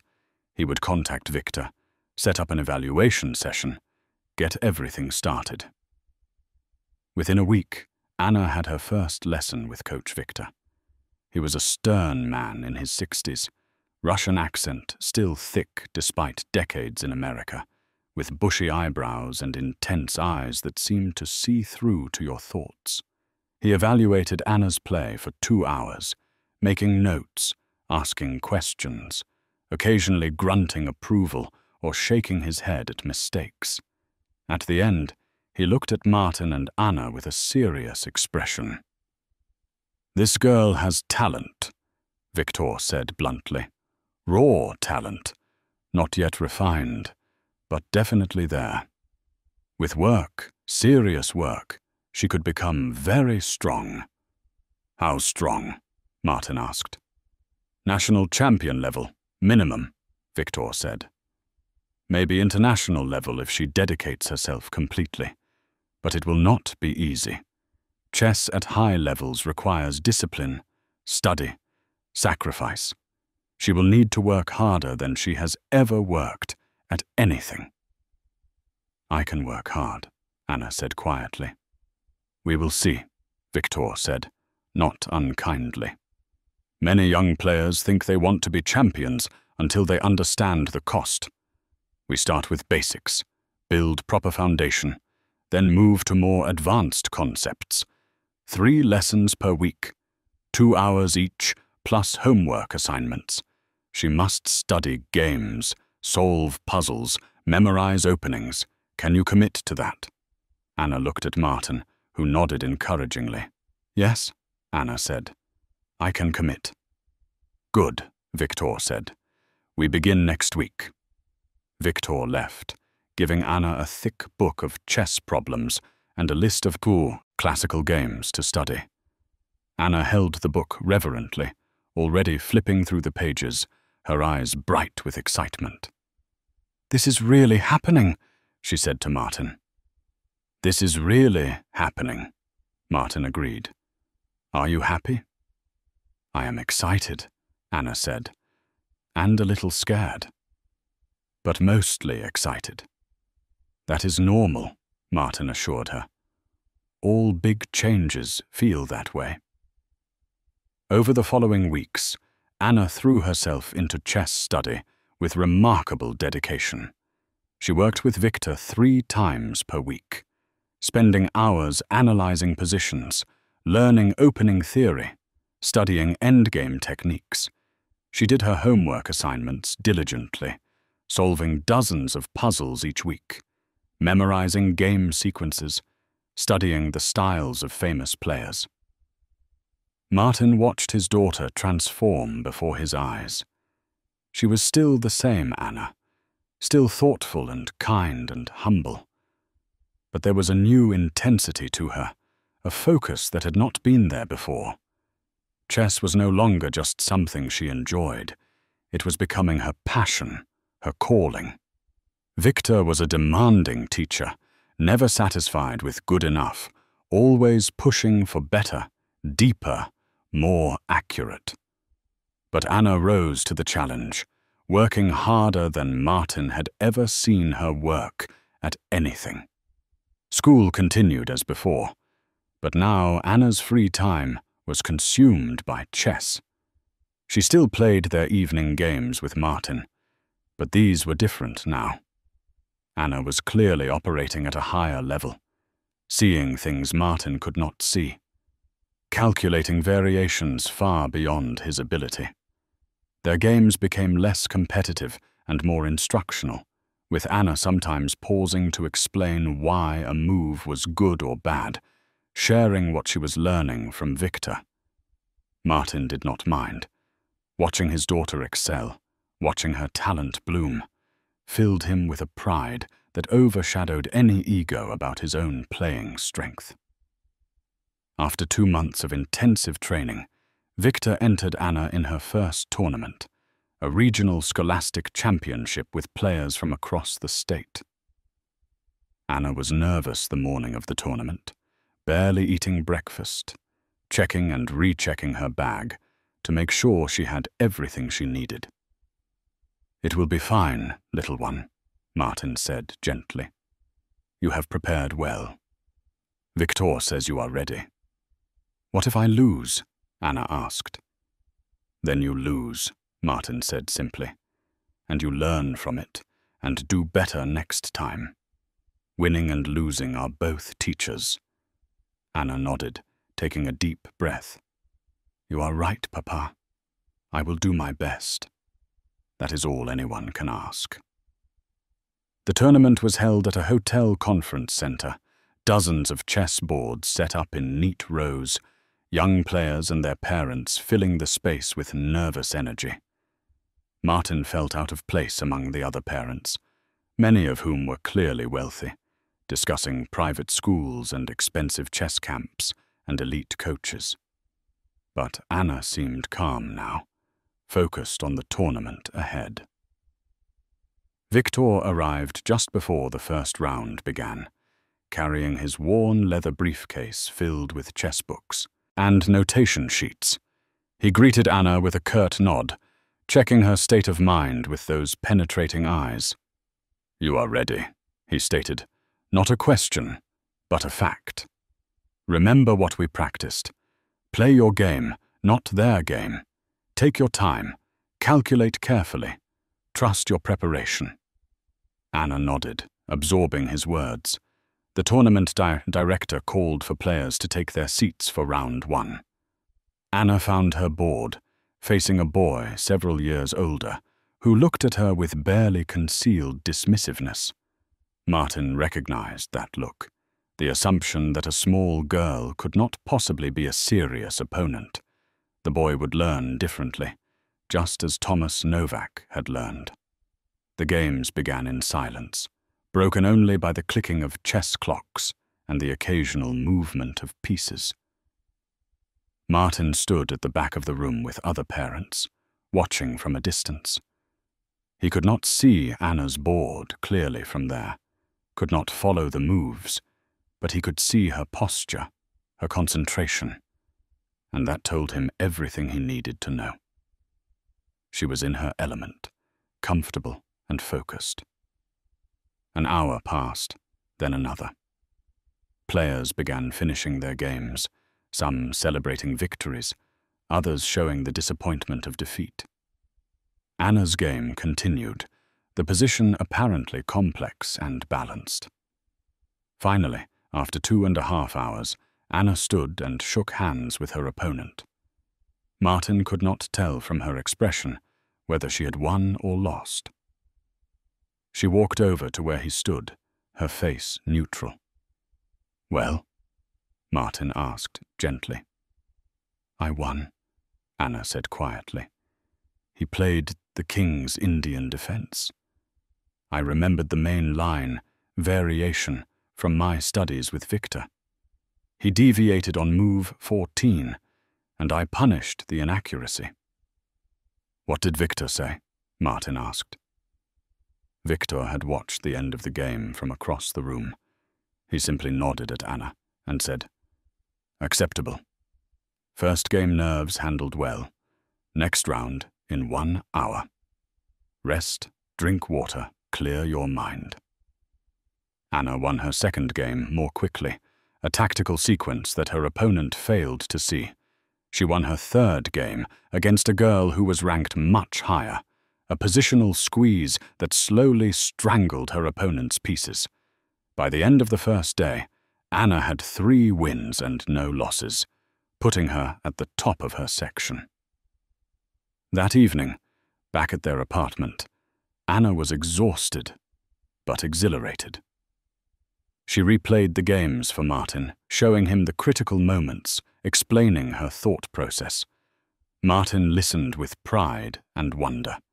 His daughter was operating at a level he could barely comprehend now, seeing patterns and possibilities that existed in a dimension beyond his understanding. The second day of the tournament brought tougher opponents, players who had also won their first 3 games.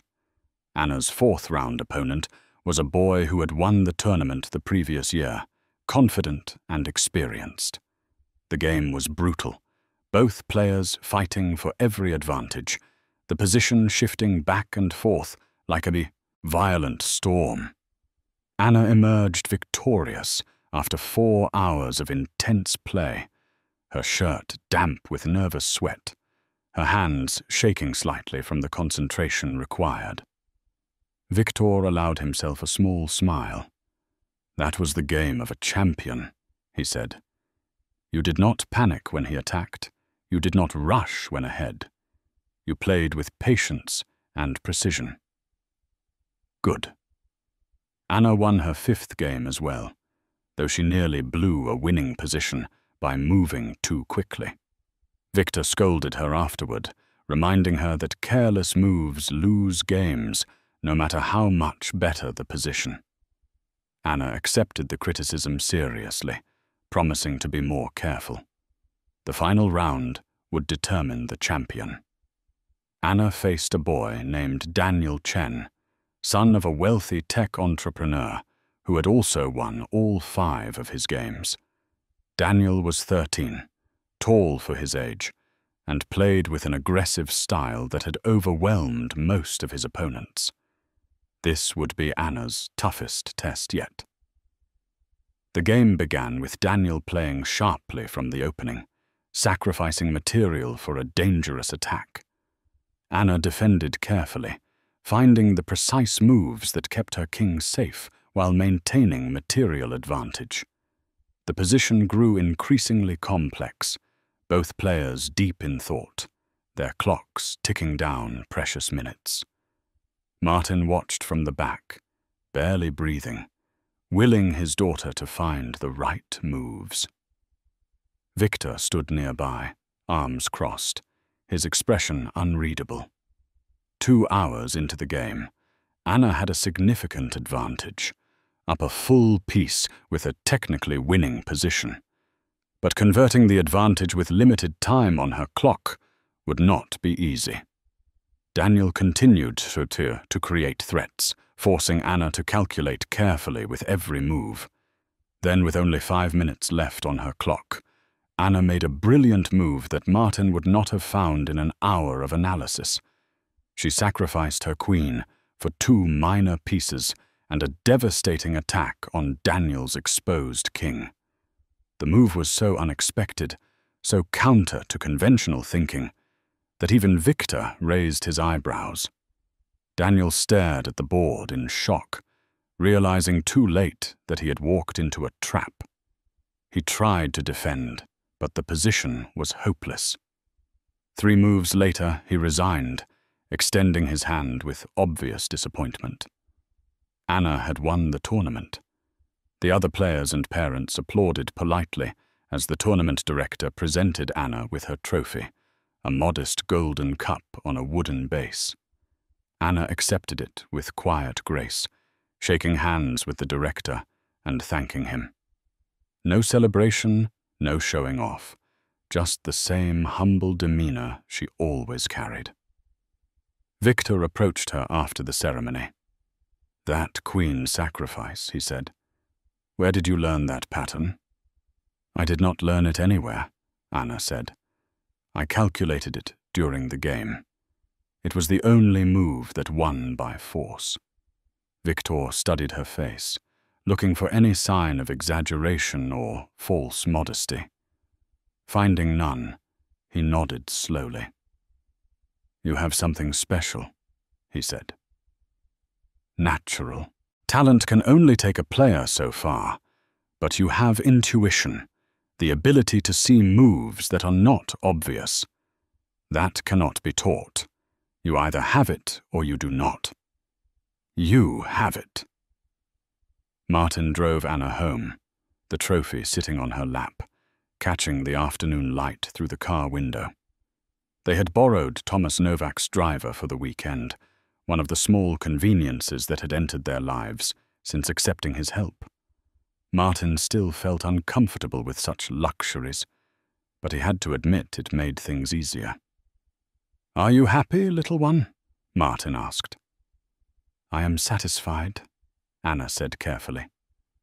"I played well, made some mistakes, but also some good moves. I learned a lot. That is what tournaments are for." "You won your first tournament," Martin pointed out. "That deserves celebration." Anna shrugged slightly. "It was a good result," she said. "But Victor says results matter less than process.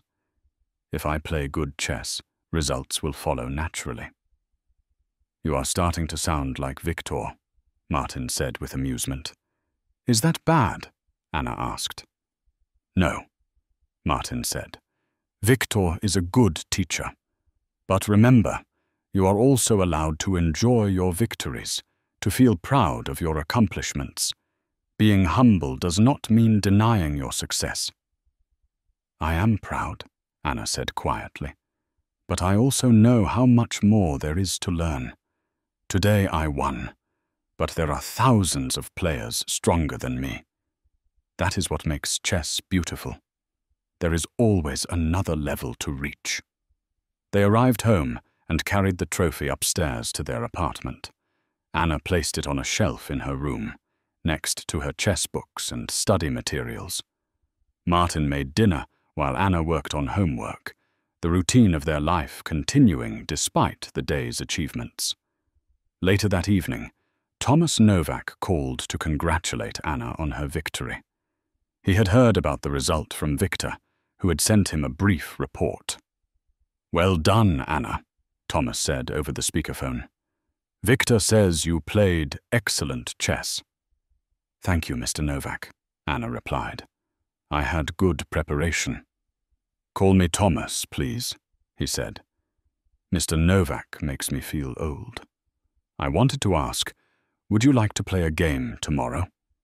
I have been studying and I think I might actually give you a challenge this time." Anna looked at Martin, who nodded encouragingly. "I would like that," Anna said. "Good," Thomas said. "I will come by the school around 4 after your classes end. We can play in the library if that works." "It works," Anna confirmed. "See you tomorrow then," Thomas said. "And congratulations again. You earned it." After the call ended, Martin felt a strange mixture of emotions. Pride in Anna's success, certainly. Gratitude toward Thomas for making this possible. But also a growing awareness that their lives were changing in ways he could not fully control. Anna was entering a world of competitive chess, a world that would make increasing demands on her time and energy. Other children her age were playing outside, watching television, having carefree childhoods. Anna was studying chess positions and competing in tournaments, carrying responsibilities that seemed heavy for such small shoulders. Was he doing the right thing? Was this what Anna really wanted, or was she doing it to please him, to please Victor, to please Thomas? He wanted to believe she was following her own passion, but doubt nagged at him in quiet moments. That night, before bed, Martin sat with Anna in her room. They talked about the tournament, about her upcoming game with Thomas, about school and homework and ordinary things. But before Anna went to sleep, Martin asked her a serious question. "Are you happy with all this chess?" he asked. "The coaching, the studying, the tournaments? If it is too much, if you want to slow down or stop, you can. There will be no disappointment, no judgment." Anna thought carefully before answering, as she always did. "I love chess, Papa," she said. "I love the challenge, the learning, the feeling when I find a brilliant move. But sometimes I do miss having more free time, more time to just be a kid. I see other students playing together during recess, and I wonder what that is like." "Do you want to play with them?" Martin asked. "Sometimes," Anna admitted. "But when I try, they do not really know how to talk to me. They see me as the chess girl now, not as just Anna. That has made things lonely in a different way." Martin felt his heart ache. This was the cost he had worried about, the price of developing exceptional talent. Anna was growing in one direction, but perhaps stunting growth in others. Social skills, friendships, normal childhood experiences, all being sacrificed for chess excellence. "We can stop any time," Martin said gently. "Your well-being matters more than chess." "I do not want to stop," Anna said. "I just wanted you to know how I feel. Maybe it gets easier as I get older, as I learn to balance things better." "Maybe," Martin agreed.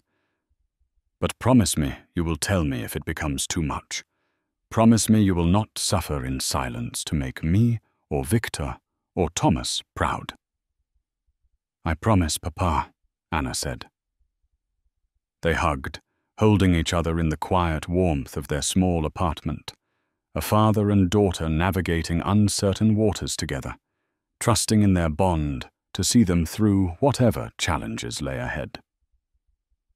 The following afternoon, Thomas arrived at St. Margaret's Academy, carrying his father's old chess set, the one he and Anna had played with in his office.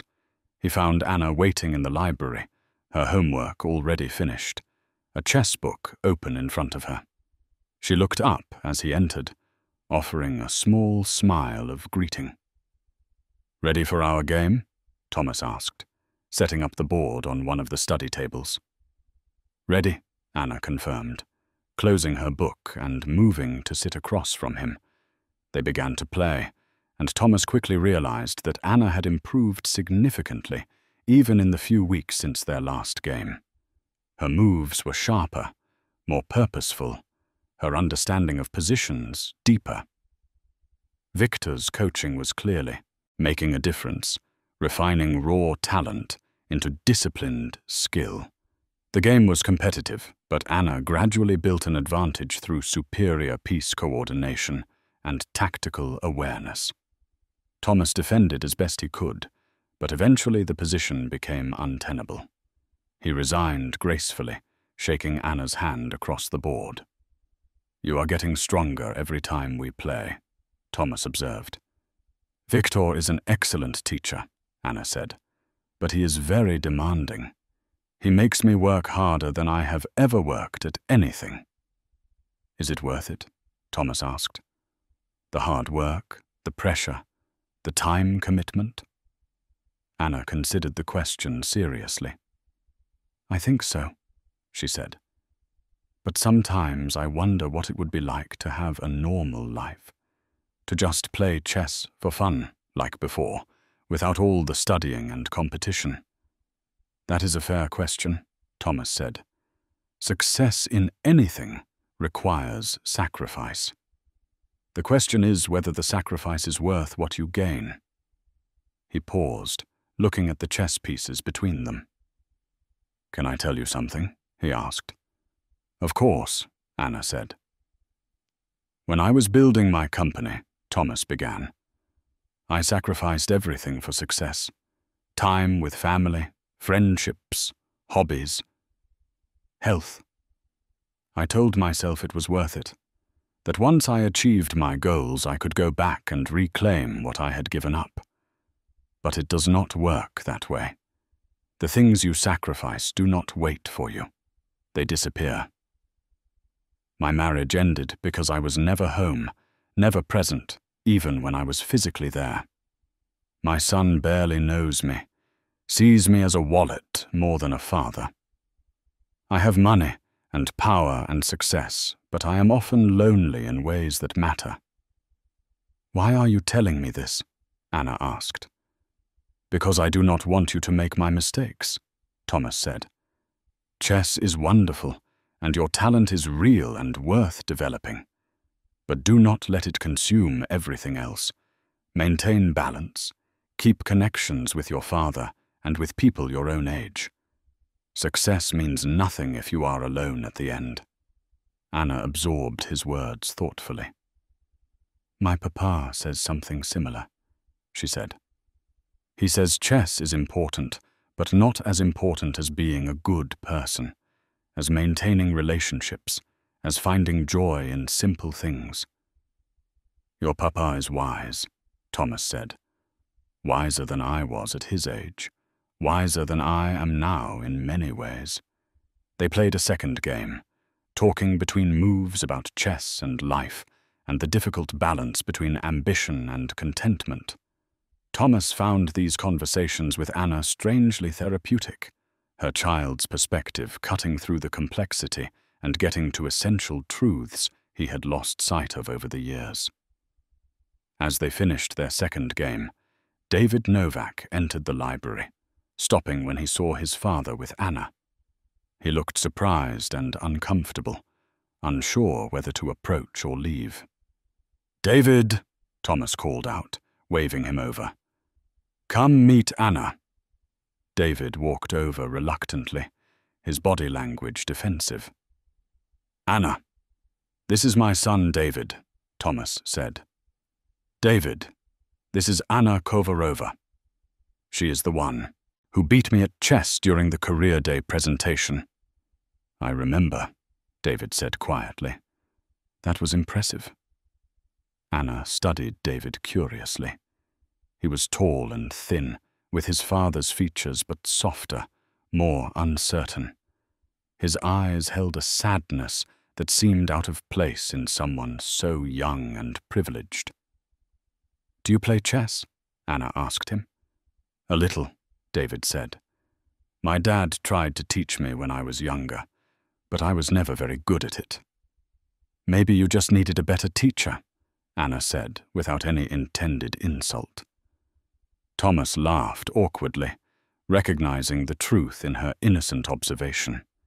He had tried to teach David chess the same way he did everything else, with impatience and high expectations, criticizing mistakes instead of encouraging effort.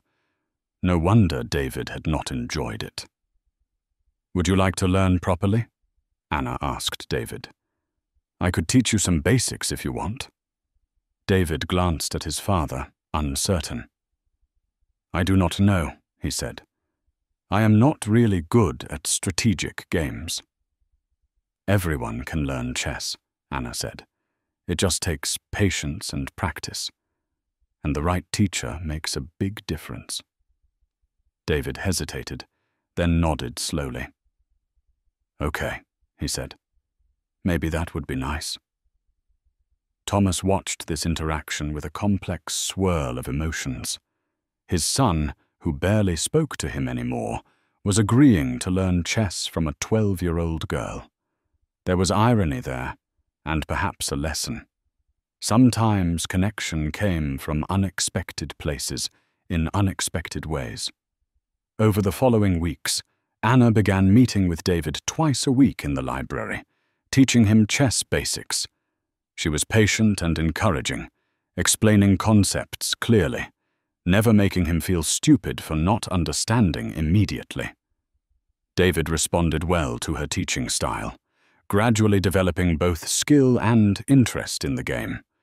Thomas sometimes watched these lessons from a distance, seeing his son laugh and engage in a way that rarely happened when they were together. It hurt a little, seeing David connect so easily with Anna while their own relationship remained strained. But it also gave him hope. If David could open up to someone, maybe there was still a chance to rebuild what they had lost. Meanwhile, Anna continued her intensive training with Victor, playing in more tournaments and consistently winning or placing highly. Her rating climbed steadily, each victory adding points, each strong performance moving her up the rankings. Within 6 months, she was one of the top-ranked players in her age group in the entire state. But the success came with increasing pressure. Other players studied her games, trying to find weaknesses to exploit. Tournament directors recognized her name, often pairing her against the strongest opponents. Expectations grew with each victory, the assumption that she should win, becoming a weight she carried into every game. Anna began having trouble sleeping before tournaments, lying awake calculating variations and worrying about making mistakes. Her appetite decreased, stress manifesting in physical ways. Martin noticed these changes with growing concern. One evening, after Anna had barely touched her dinner, Martin spoke gently. You seem worried, little one. What is troubling you? I have the state championship next month, Anna said. Everyone expects me to win. Victor says I should win. Thomas has been telling people I will win. What if I do not? Then you do not, Martin said simply. And life continues. But everyone will be disappointed, Anna said. They are investing time and money in me. I owe them success. You owe them your best effort, Martin corrected. Nothing more. Victor is your coach, not your owner. Thomas is your sponsor, not your master. They chose to help you because they believe in your talent, not because they own your results. If you play your best and lose, that is okay. That is part of competition. But what if my best is not good enough? Anna asked, voicing her deepest fear. Then you train harder and try again, Martin said. Or you decide that this level of pressure is not worth it, and you step back. Either choice is valid. You are 12 years old, Anna. You should not be carrying this weight. I want to do well, Anna said. I want to make everyone proud. We are already proud, Martin assured her. I am proud of who you are, not just what you achieve. That will never change. Anna hugged her father tightly, drawing strength from his steady presence. Martin held her, wishing he could protect her from all pressure and difficulty, knowing he could not, hoping he was giving her the tools to navigate these challenges herself. The state championship arrived, held in the capital city over a long weekend. Anna, Martin, and Victor drove the 3 hours together, Victor using the travel time to review key opening variations and remind Anna of strategic principles. Do not try to be brilliant, Victor instructed. Play solid, safe chess. Let your opponents make mistakes. You are stronger than most players there. Trust your preparation and your ability. The tournament was larger than any Anna had played in before, with over 200 participants across different age divisions. The playing hall was enormous, rows and rows of boards, stretching across a hotel ballroom, the combined concentration of hundreds of young minds, creating an almost physical pressure in the air. Anna's first 3 rounds went smoothly, 3 victories against solid opponents. But in round 4, she faced a girl named Sophie Brennan, daughter of a chess master who had been trained intensively since age 6. Sophie was Anna's age, but had years more competitive experience, and it showed in her confident play. The game was fierce, both players fighting for every advantage. Anna managed to equalize from a difficult opening, then pushed for a slight edge in the middle game. But Sophie defended accurately, finding resources that Anna had not anticipated. The position remained balanced, neither player able to break through the other's defenses. With both players down to less than 10 minutes on their clocks, fatigue and time pressure began to affect their decision-making. Anna made a small inaccuracy, not quite a mistake, but enough to give Sophie a slight initiative. Sophie pressed the advantage skillfully, creating threats that Anna had to address with precious seconds ticking away. In the end, with less than a minute remaining, Anna made a critical error, miscalculating a tactical sequence. Sophie pounced immediately, winning a piece and forcing Anna's resignation. It was Anna's first loss in months, and it stung deeply. She left the playing hall fighting back tears, not from sadness, but from frustration with herself for making such an obvious mistake. Victor found her in the hallway outside, sitting on a bench with her head down. He sat beside her silently for a moment before speaking. "That was a good game," he said. "You played well for most of it." "I lost," Anna said miserably. "Yes, you lost," Victor agreed. And I made a stupid mistake," Anna said. "I saw the tactic, but I calculated wrong. I had more time than I thought. I rushed." "Good," Victor said. "What is good about that?" Anna asked, looking up at him. "Good because you know exactly what went wrong," Victor said. "You can learn from it, fix it. Make sure it does not happen again." Losses teach more than victories if you pay attention. But I let everyone down, Anna said. Your father is not disappointed, Victor said. I am not disappointed. We know you are human, that humans make mistakes. The only way to never lose is to never play. You want that? No, Anna admitted. Then accept the loss, learn the lesson, and move on, Victor said.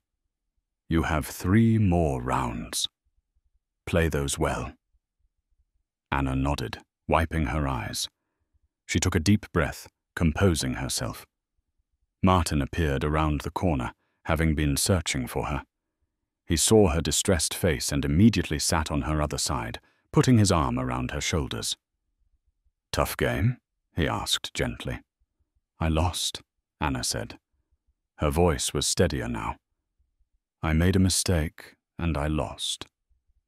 It happens, Martin said, even to the best players. The question is what you do next. I play my next game better, Anna said. Exactly, Martin agreed. Victor stood, checking his watch. You have 30 minutes before round 5, he said. Get some food, drink water, clear your mind. The loss is behind you. What matters now is forward. Anna won her 5th round game, channeling her frustration into focused, aggressive play. She won round 6 as well, a brilliant tactical sequence that had spectators gathering around her board to watch the finale. By the end of the 2nd day, she had 5 wins and 1 loss, still in contention for the top prizes, but no longer the sole leader. The final day brought 2 more rounds. Anna won both games, playing some of her best chess of the tournament. When the final standings were posted, she had finished in 2nd place, losing the championship only on tie-break points to Sophie Brennan, who had also finished with 7 wins and 1 loss. Anna accepted her 2nd place trophy with grace, congratulating Sophie genuinely on her victory. Sophie was generous in return, telling Anna she was the toughest opponent she had faced all year.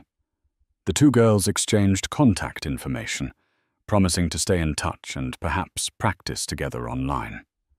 On the drive home, Anna was quiet, processing the weekend's events.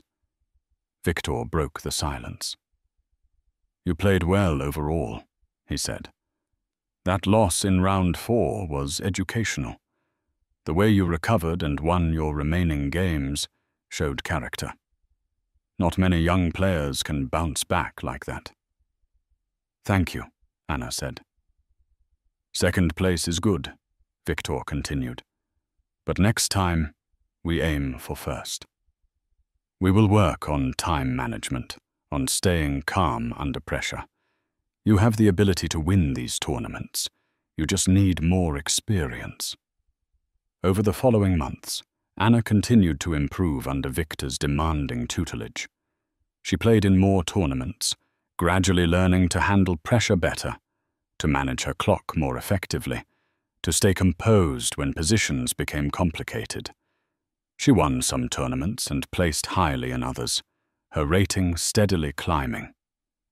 Her friendship with Sophie Brennan developed into a regular online practice routine, the 2 girls playing training games several times a week and analyzing positions together. Having a peer who understood the demands and pressures of competitive chess helped Anna feel less isolated, less alone in her unusual childhood path. David Novak also continued his lessons with Anna, progressing from beginner to competent amateur. He genuinely enjoyed their sessions, the chess providing a neutral space where they could talk and connect without the awkwardness that characterized his relationship with his father.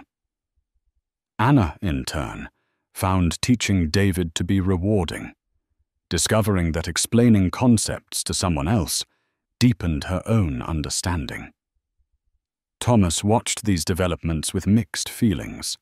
He was proud of funding Anna's success, proud of facilitating her growth, but he also felt increasingly distant from the actual process, a checkbook rather than a participant. His relationship with David remained strained, despite sharing the common thread of Anna and chess. One evening, about 8 months after first meeting Anna, Thomas sat in his office late at night, staring at the chess set on his desk. He had been working on a major business deal, negotiations that would add millions to his net worth if successful. But for the first time in his career, he found himself questioning whether the deal mattered, whether any of it mattered. He picked up his phone and called Martin's number, unsure what he wanted to say, but feeling a need to connect. Martin answered on the 3rd ring, his voice showing surprise at the late call. "Thomas? Is everything all right?" "I am not sure," Thomas admitted. "Can we talk?" "Of course," Martin said. "What is on your mind?" "I have been thinking about something you said months ago," Thomas began, "about how you measure success by your daughter's happiness rather than by money or achievement. I did not really understand that at the time, but I think I am starting to." "What changed?" Martin asked. "I watched David play chess with Anna today," Thomas said. "Really play, not just going through motions but actually enjoying it, laughing when he made a mistake, asking questions, engaging fully. And I realized I have never seen him that relaxed around me. My own son is more comfortable with a 12-year-old girl than with his father." "That must be painful," Martin said sympathetically. "It is," Thomas admitted. "And it made me realize that I have spent years building an empire. But I have no one to share it with, no real connections. I have employees and business associates, but not friends. Not family in any meaningful sense. My ex-wife tolerates me for David's sake. David himself sees me as an obligation. I am successful by every external measure. But I feel empty." Martin was quiet for a moment before responding. "Success without connection is just accomplishment," he said. "It might satisfy the ego, but it does not nourish the soul." "What do I do?" Thomas asked. "I do not know how to fix this. I do not know how to be different than I am." "Start small," Martin suggested. "Spend time with David, doing things he enjoys, not things you want him to enjoy. Listen more than you talk. Show interest in his life, his thoughts, his feelings. Be present, not just physically, but emotionally. Relationships are built through consistent small moments, not grand gestures." "That sounds simple, but it feels impossible," Thomas said. "Because you are out of practice," Martin said. "Like chess. If you do not play for years, you become rusty, but the ability is still there. You just need to exercise it again." "Can I ask you something personal?" Thomas said. "Of course," Martin replied. "How did you learn to be such a good father?" Thomas asked. "You work long hours at a difficult job, you raise Anna alone, yet she clearly adores you, and you have this connection that I envy. What is your secret?" "There is no secret," Martin said. "I just try to be present in her life, to listen when she talks, to support her dreams even when they scare me. I make mistakes constantly. I worry I am not doing enough, not giving her enough, but I show up every day, and I let her know she is loved unconditionally. That is really all any parent can do." Thomas felt emotion tighten his throat. "I do not know if I can do that," he said. "I do not know if I remember how." "Then learn," Martin said gently. "Start tomorrow. Spend real time with David. Not just dinner between meetings, but actual quality time. Ask him about his art, his music, whatever he cares about. Show him you value him for who he is, not who you want him to be. It might be awkward at first. He might not trust it. But if you persist, if you show up consistently, eventually the wall between you will start to come down.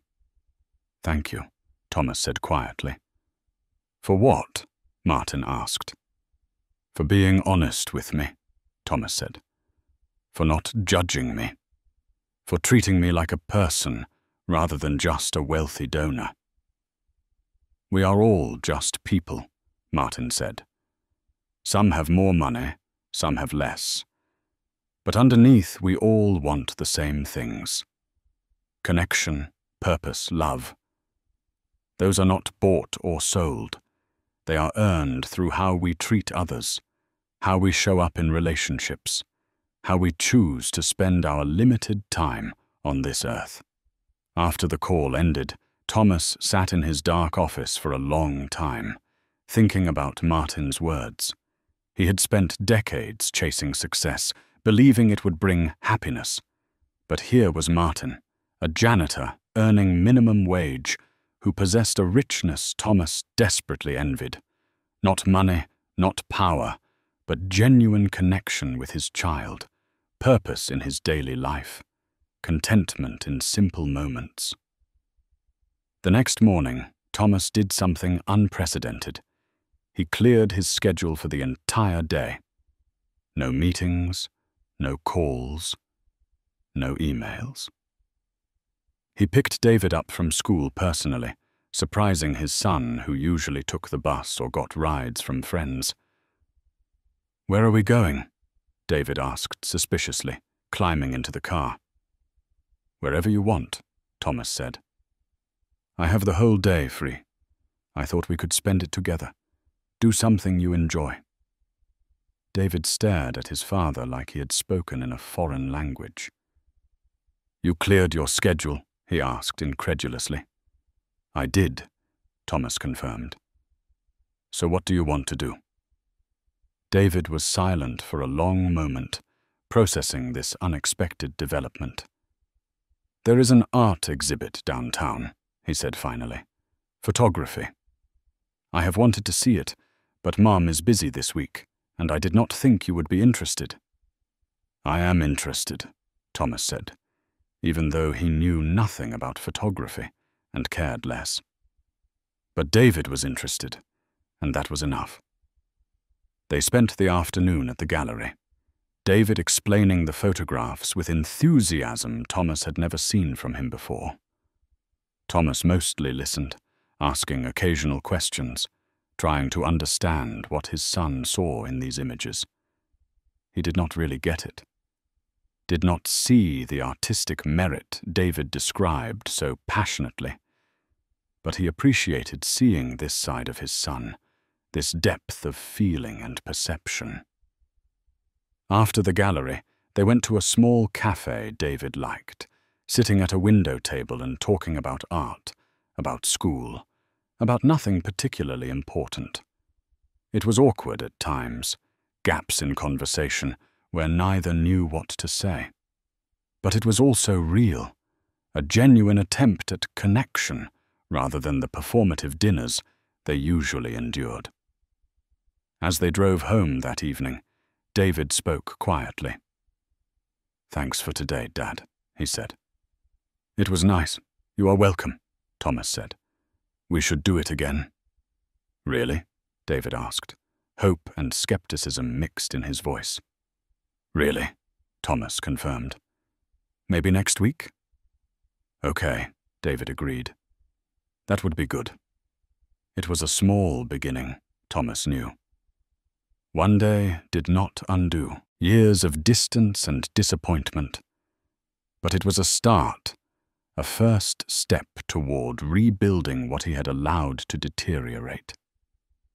As he dropped David off at his ex-wife's house, Thomas felt something he had not felt in years.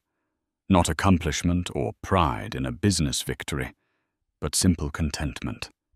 He had spent a day with his son, not doing anything extraordinary, just being present. And it had mattered. Over the next several months, patterns shifted in ways both subtle and profound.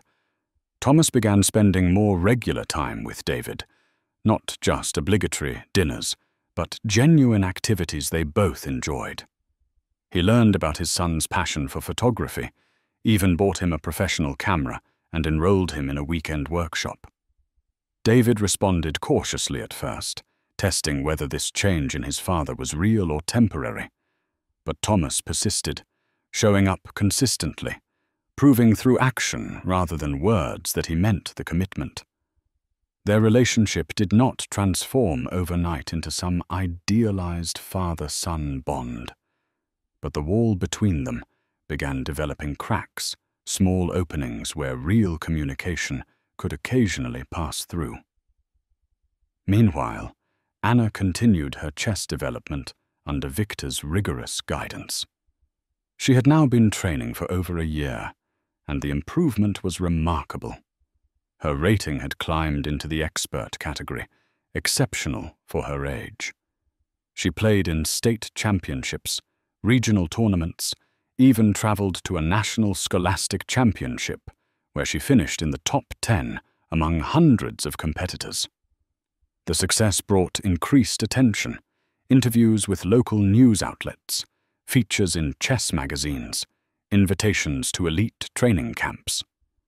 Anna handled the attention with her characteristic grace and humility, always crediting her father and her coach, never boasting or seeking spotlight. But privately, the pressure was mounting. She was no longer just a talented child. She was becoming a known commodity in the chess world, someone people watched and evaluated.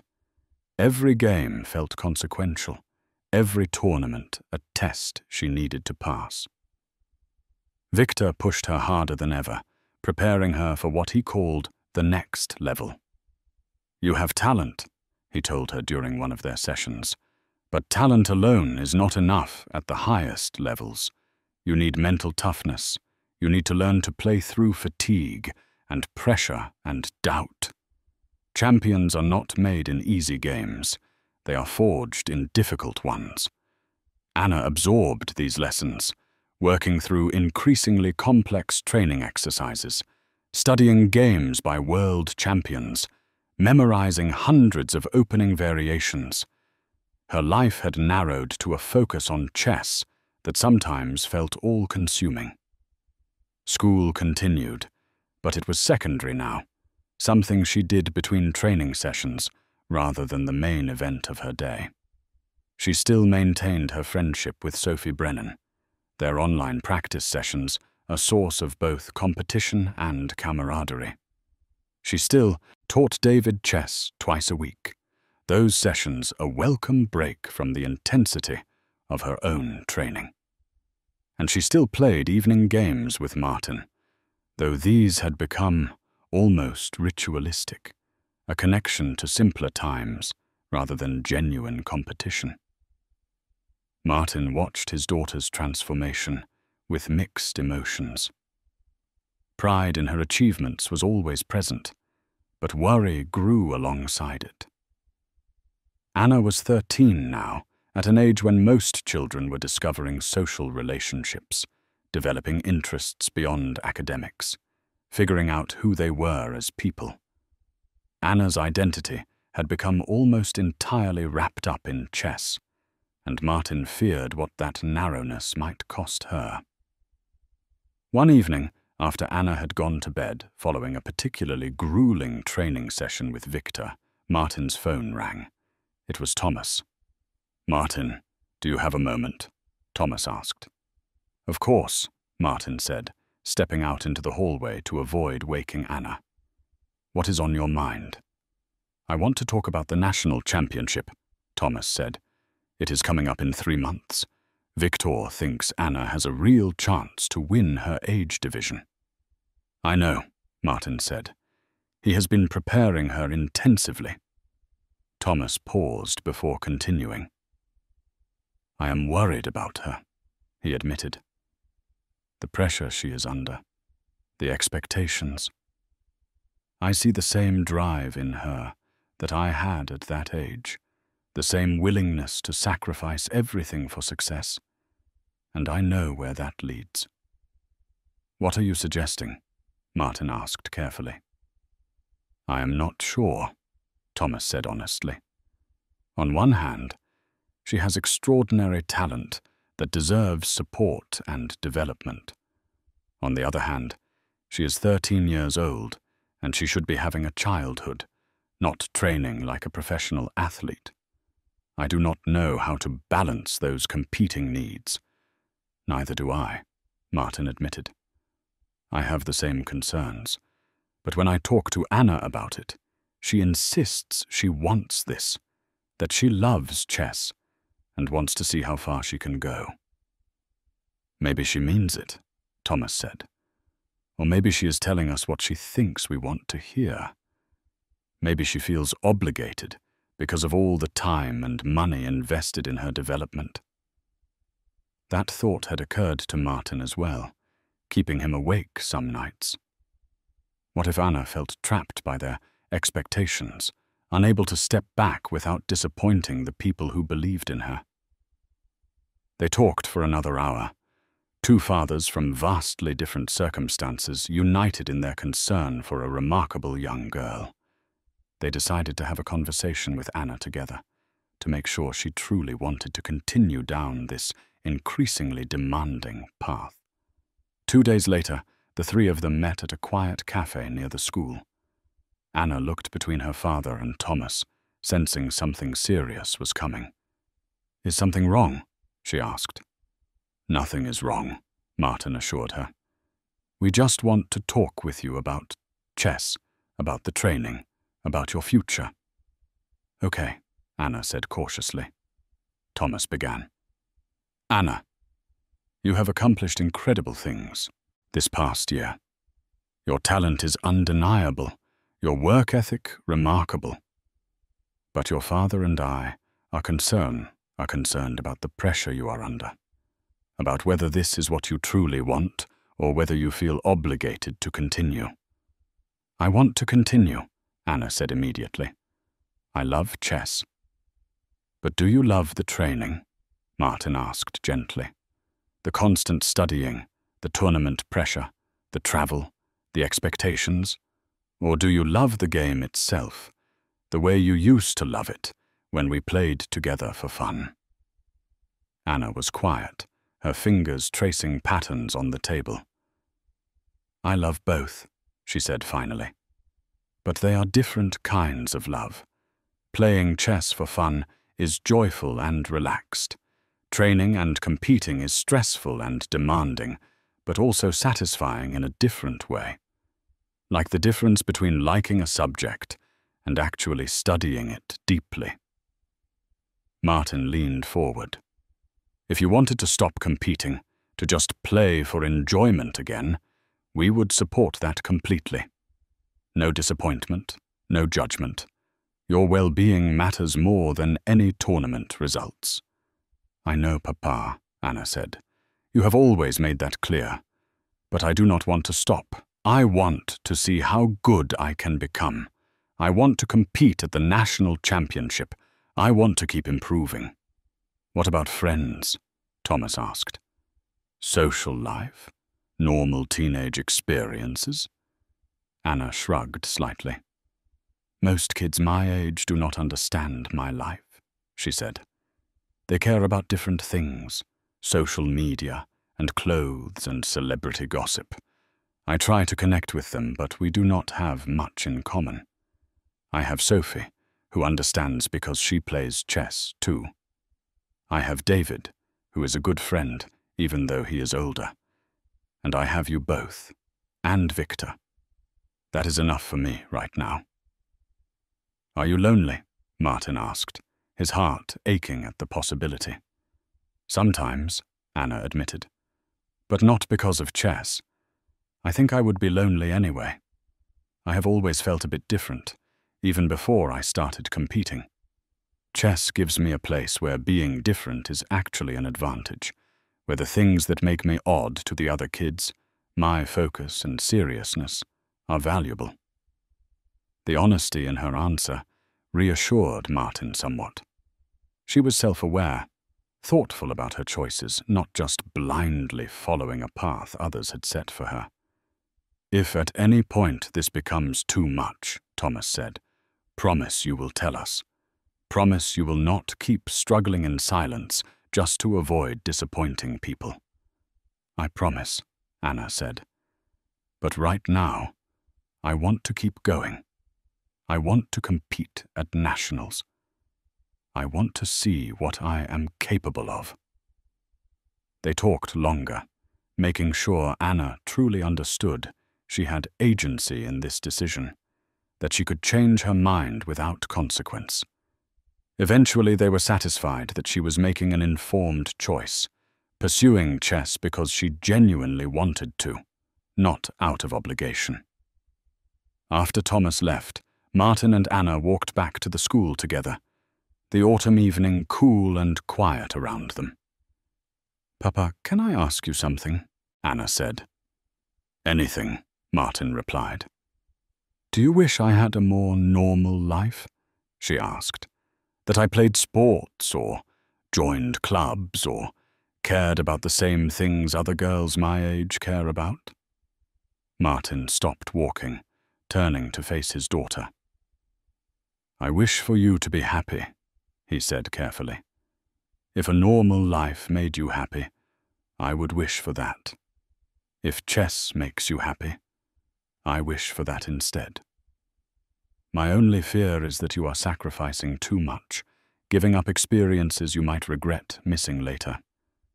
But I trust you know yourself better than I know you."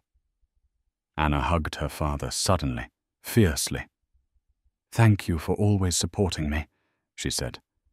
"For never pushing me one way or another, just letting me choose."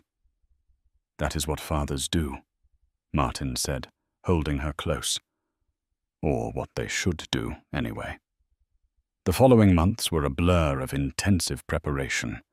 Victor worked with Anna 6 days a week now, increasing the training load as the national championship approached. They analyzed her previous games, identifying patterns in her play, both strengths to emphasize and weaknesses to address.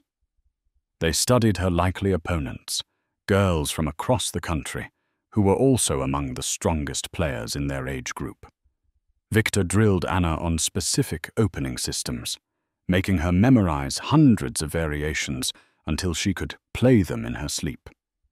They worked on endgame technique, the subtle art of converting small advantages into wins. They practiced time management, playing games with increasingly short time controls to build her speed and intuition. Anna rose to the challenge, working harder than she had ever worked. She woke early to study tactics before school.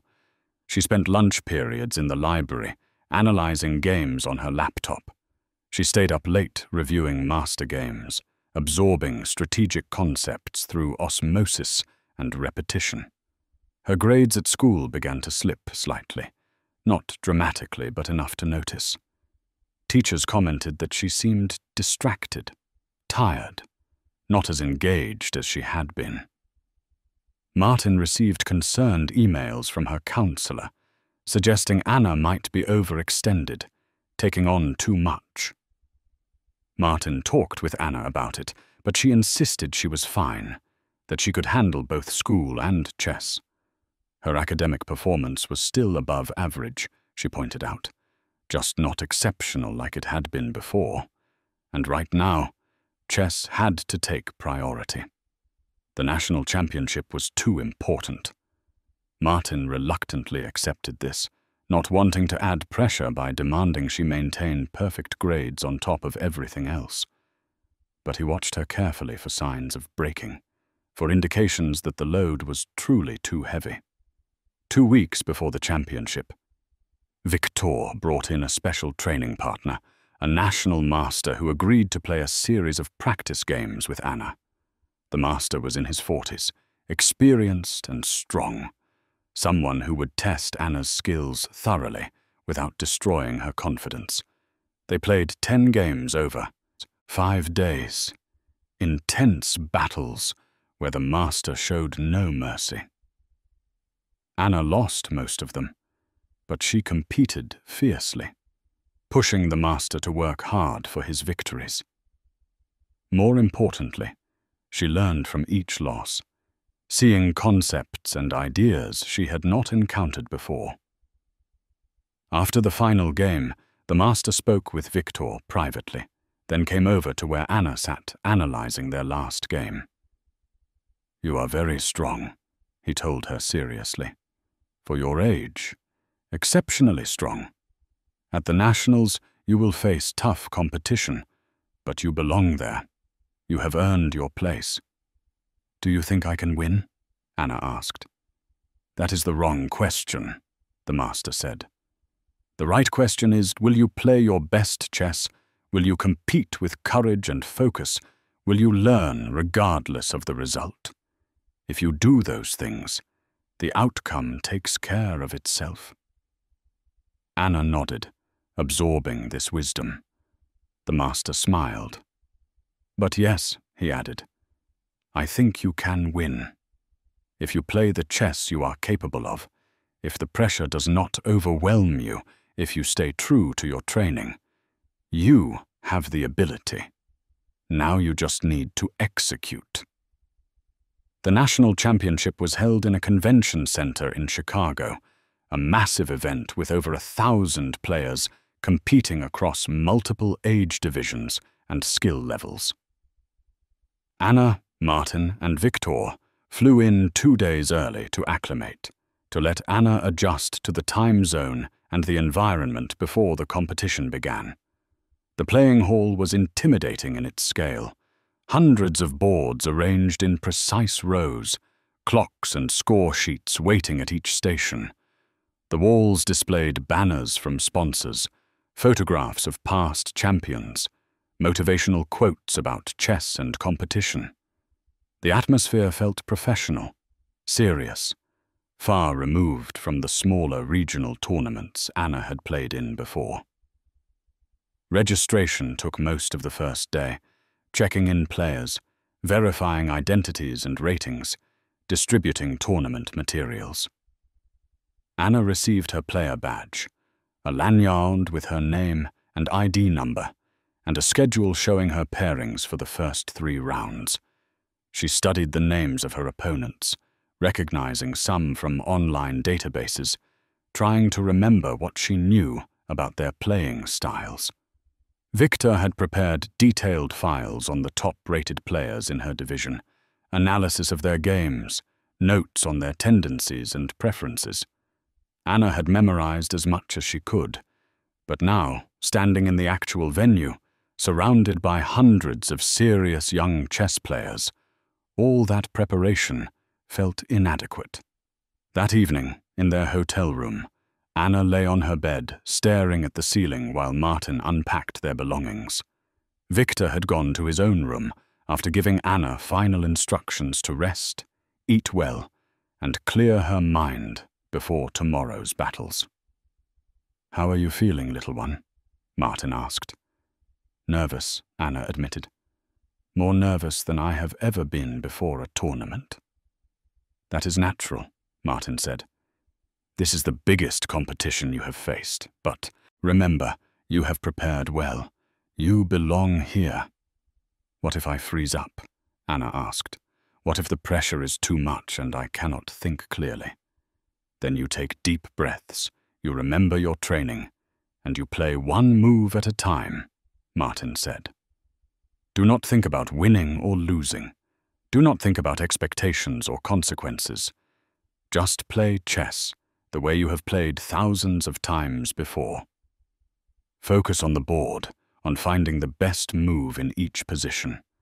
That is all you can control." Anna nodded, taking comfort in her father's steady presence. They ordered room service for dinner, something light that would not upset Anna's stomach. They avoided discussing chess, instead talking about ordinary things, memories from when Anna was younger, plans for after the tournament, regardless of results. At 9 o'clock, Martin insisted Anna try to sleep, though he knew she would probably lie awake for hours. He lay in his own bed, reading, a lamp providing soft light, available if Anna needed him, but giving her space to process her thoughts and emotions.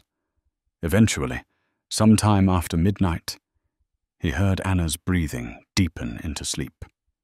He set down his book and turned off the light, whispering a prayer to whatever forces governed the universe that his daughter would find peace and strength tomorrow, that she would compete without fear, that she would remember joy was more important than victory. The first round began at 9 in the morning. Anna sat at her assigned board, hands folded in her lap, waiting for her opponent to arrive.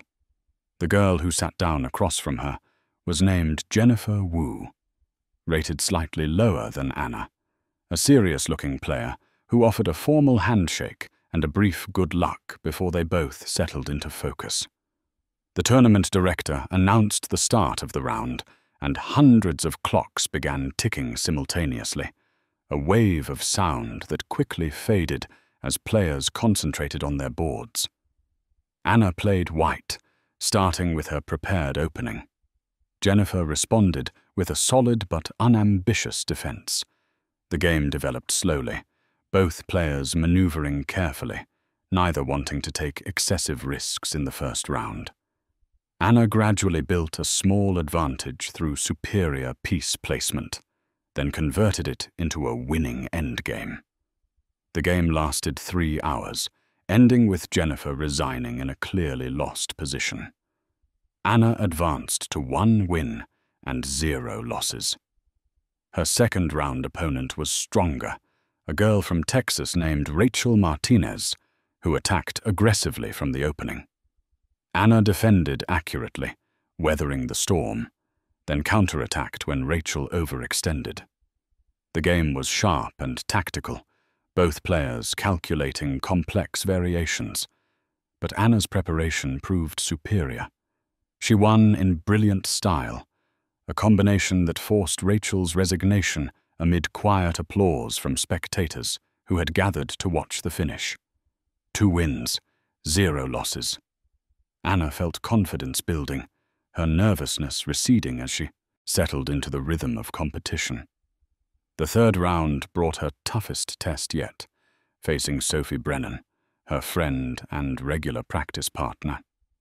They smiled at each other before the game began, acknowledging the strangeness of competing against someone they usually collaborated with. "May the best player win," Sophie said. "And may we both play good chess," Anna replied. The game was extraordinary. 2 well-matched players who knew each other's style intimately. They battled through a complex middle game, neither gaining significant advantage, both finding the best defensive resources when attacked. The position simplified into an end game that was theoretically drawn, but required precise technique to hold. After 6 hours of play, with both players exhausted and the arbiters preparing to adjourn the game for continuation the next day, Sophie offered a draw. Anna accepted, recognizing that neither could break through the other's defenses. They shook hands warmly, congratulating each other on the fight. 2.5 points from 3 games put Anna in strong position, but not the lead.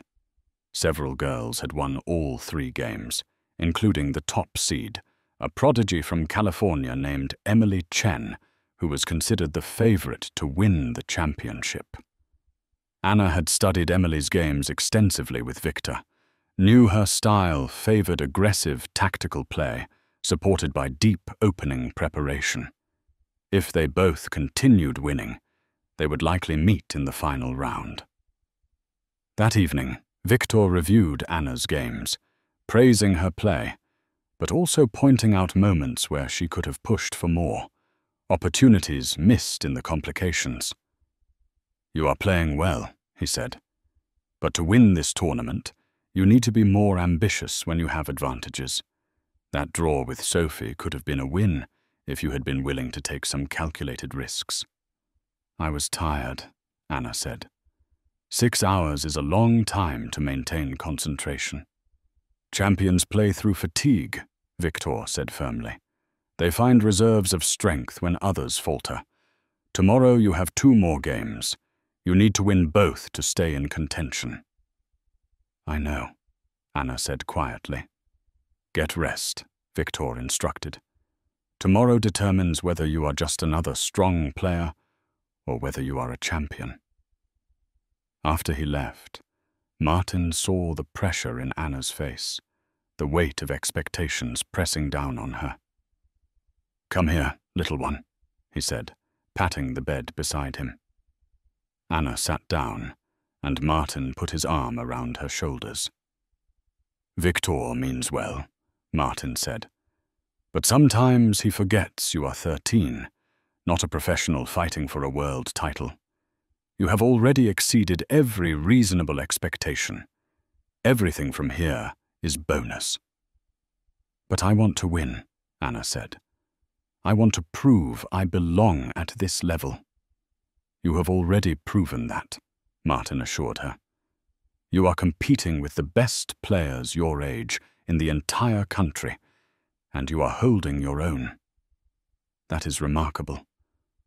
But I understand the desire to win. Just do not let that desire become fear. Play to win, not to avoid losing. There is a difference." "What is the difference?" Anna asked. "Playing to win means taking calculated risks, trusting your abilities, going for complications when you have advantages," Martin explained. "Playing to avoid losing means playing scared, choosing safe moves over best moves, letting opportunities pass because you are afraid of mistakes. You have been trained well, you have talent, you have earned your place here. Now trust all of that and play with confidence." Anna leaned against her father, drawing strength from his presence. "What if I lose tomorrow?" she asked quietly.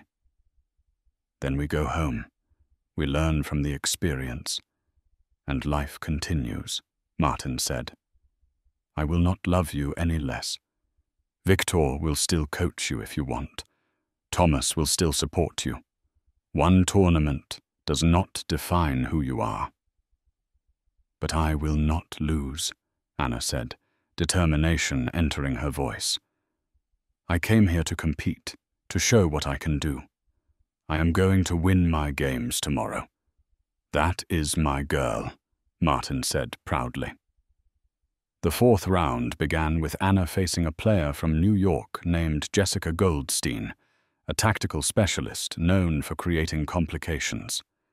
Anna met aggression with aggression, fighting fire with fire, creating a position so complex that both players were calculating variations deep into the future. The game reached a critical moment where Anna had to choose between a safe continuation that would lead to a likely draw or a risky piece sacrifice that would either win brilliantly or lose immediately. She remembered her father's words about playing to win rather than to avoid losing. She sacrificed her knight, her hand steady as she placed the piece on the square, her eyes already calculating the resulting positions. Jessica stared at the board, trying to find the refutation, searching desperately for the defensive resources that would justify accepting the sacrifice. After 20 minutes of thought, she found nothing. She declined the sacrifice, retreating into a passive position.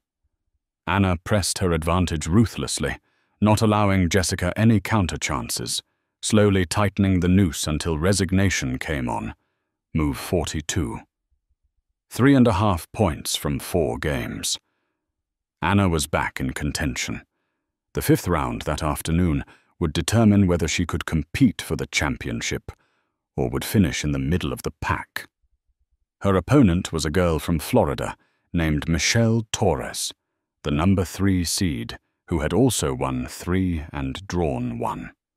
The winner would be in position to fight for the title in the final round. The loser would be eliminated from championship contention. The game was tense from the opening move, both players understanding what was at stake.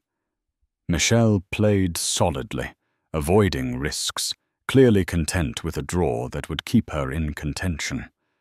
But Anna needed to win. She pushed for complications, sacrificed a pawn for initiative, created threats that forced Michelle to defend rather than simplify. The middle game was a knife fight, tactics flying across the board, both players finding brilliant defensive moves and attacking ideas. Spectators gathered around their board, sensing they were witnessing something special. Two young talents playing at the highest level their age group could produce.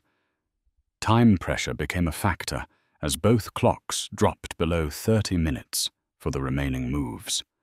Anna had a slight advantage, but converting it required precision she was not sure she could maintain with seconds ticking away.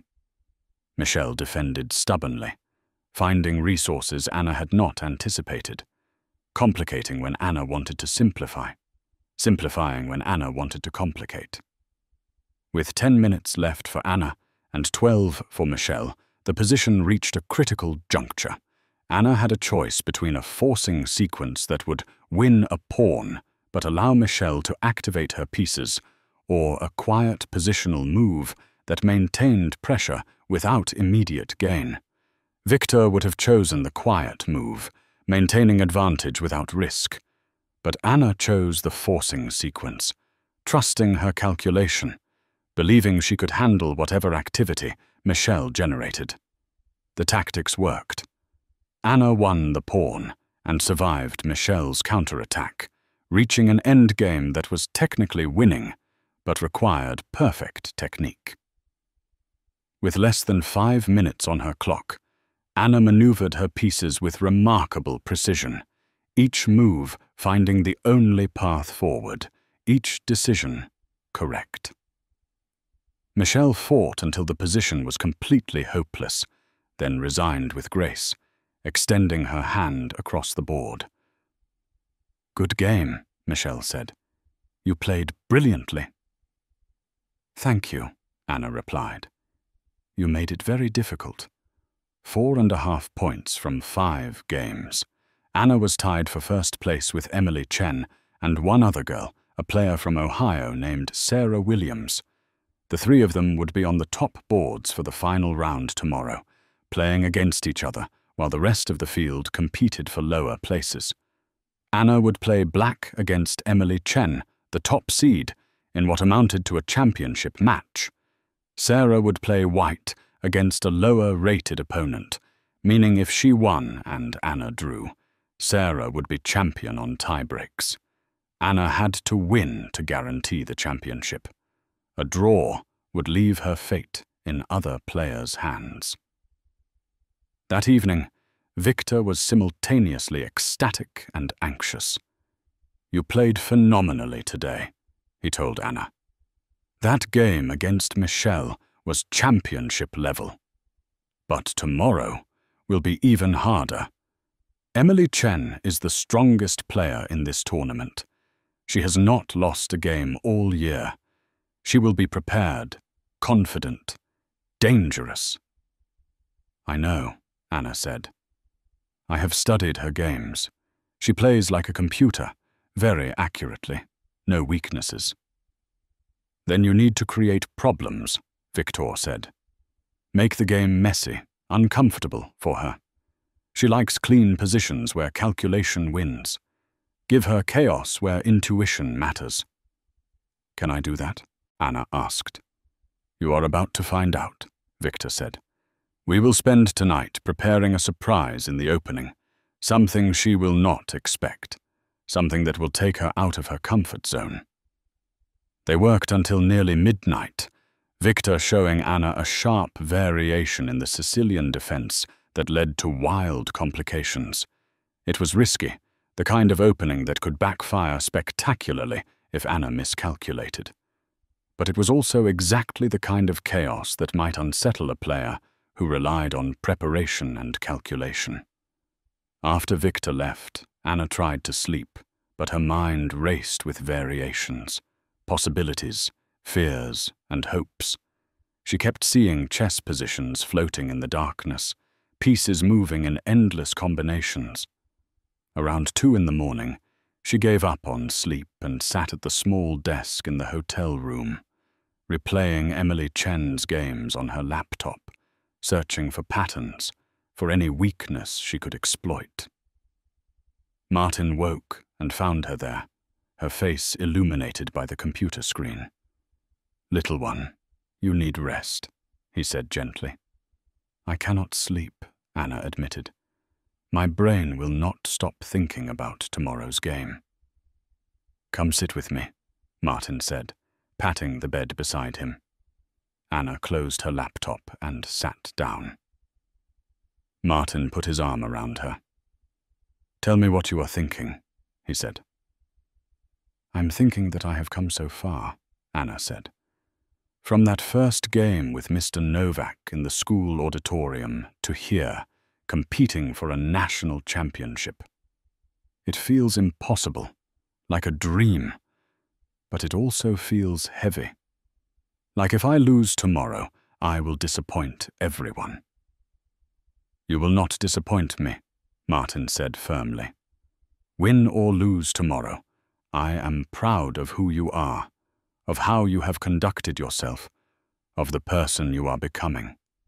Chess results do not change that." "But they matter to Victor," Anna said. "To Thomas, to everyone who has invested in my development. They matter to them because they care about you," Martin said.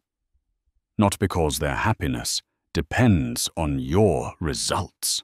Victor is your coach. He wants you to succeed, but he also knows losses happen.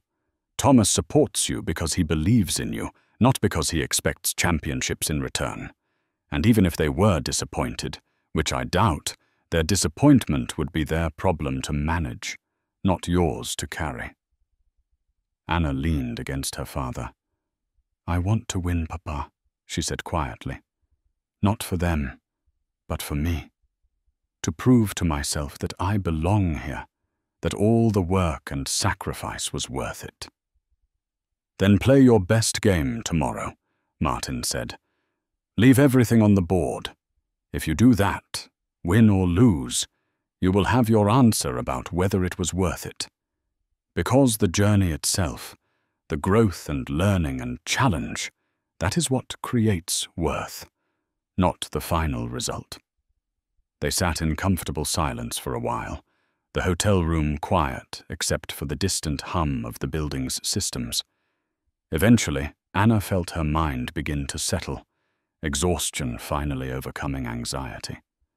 She climbed back into her bed, and Martin stayed awake, watching over her, wishing he could take some of the pressure she carried, knowing he could not, hoping he had given her the strength to bear it herself. The final round began at 10 in the morning. Anna sat at board 1, the top board, with spectators already gathering to watch what promised to be the championship match. Emily Chen arrived and sat down across from Anna, offering a confident smile and a firm handshake. Emily was small like Anna, but carried herself with an assurance that came from years of dominance. She had been a chess prodigy since age 7, had won multiple national titles, was already being coached by a grand master with an eye toward international competition. Anna represented the opposite path, a late bloomer by chess standards, someone who had risen quickly through talent and hard work rather than early specialization. The contrast made their match-up fascinating to observers.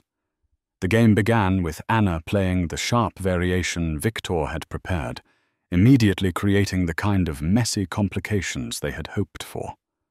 Emily paused, her confident expression flickering briefly as she realized Anna was not playing the solid defense she had prepared against.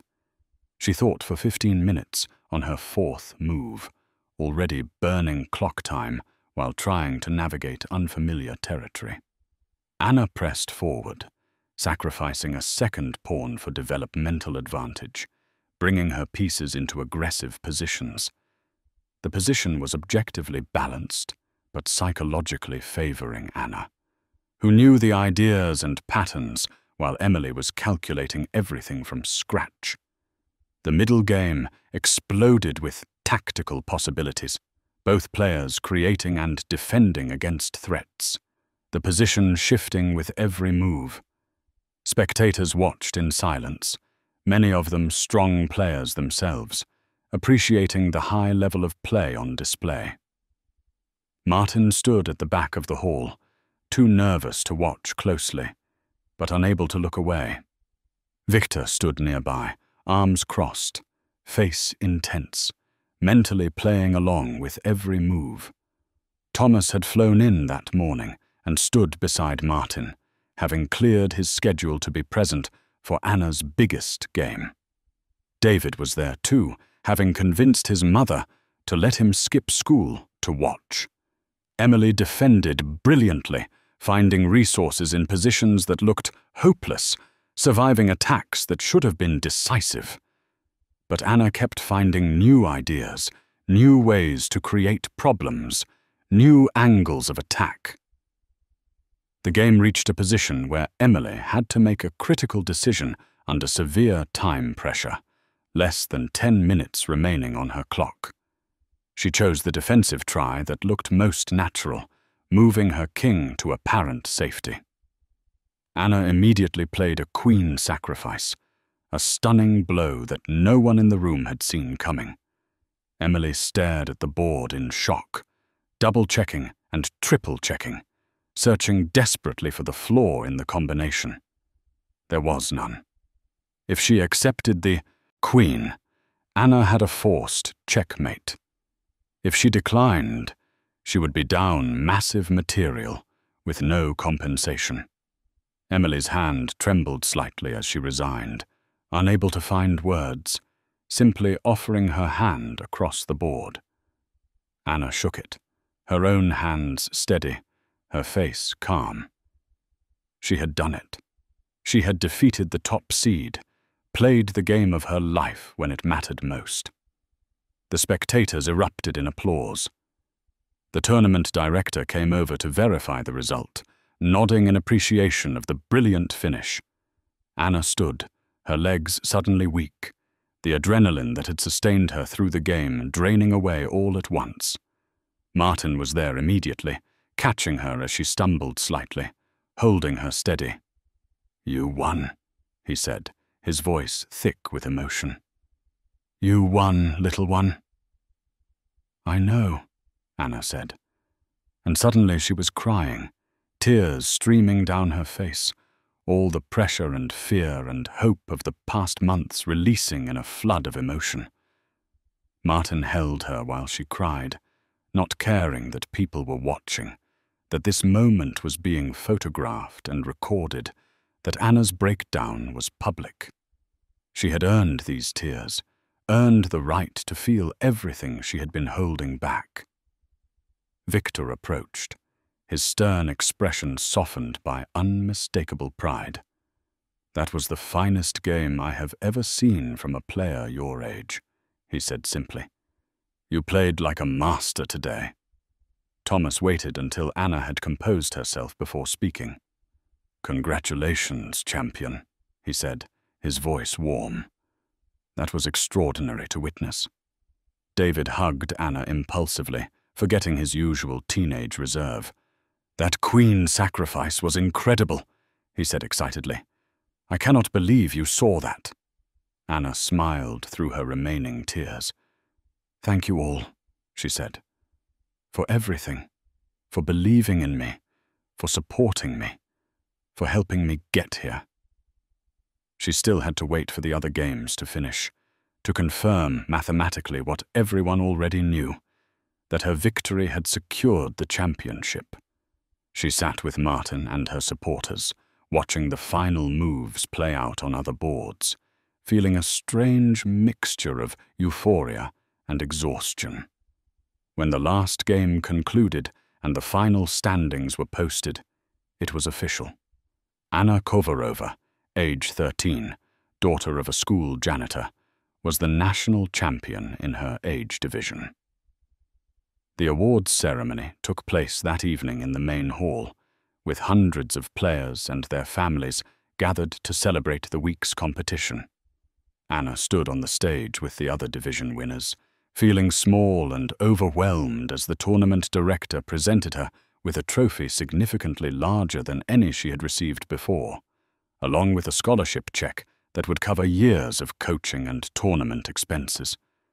The audience applauded enthusiastically, many parents and players having watched her final game and been impressed by both her skill and her composure.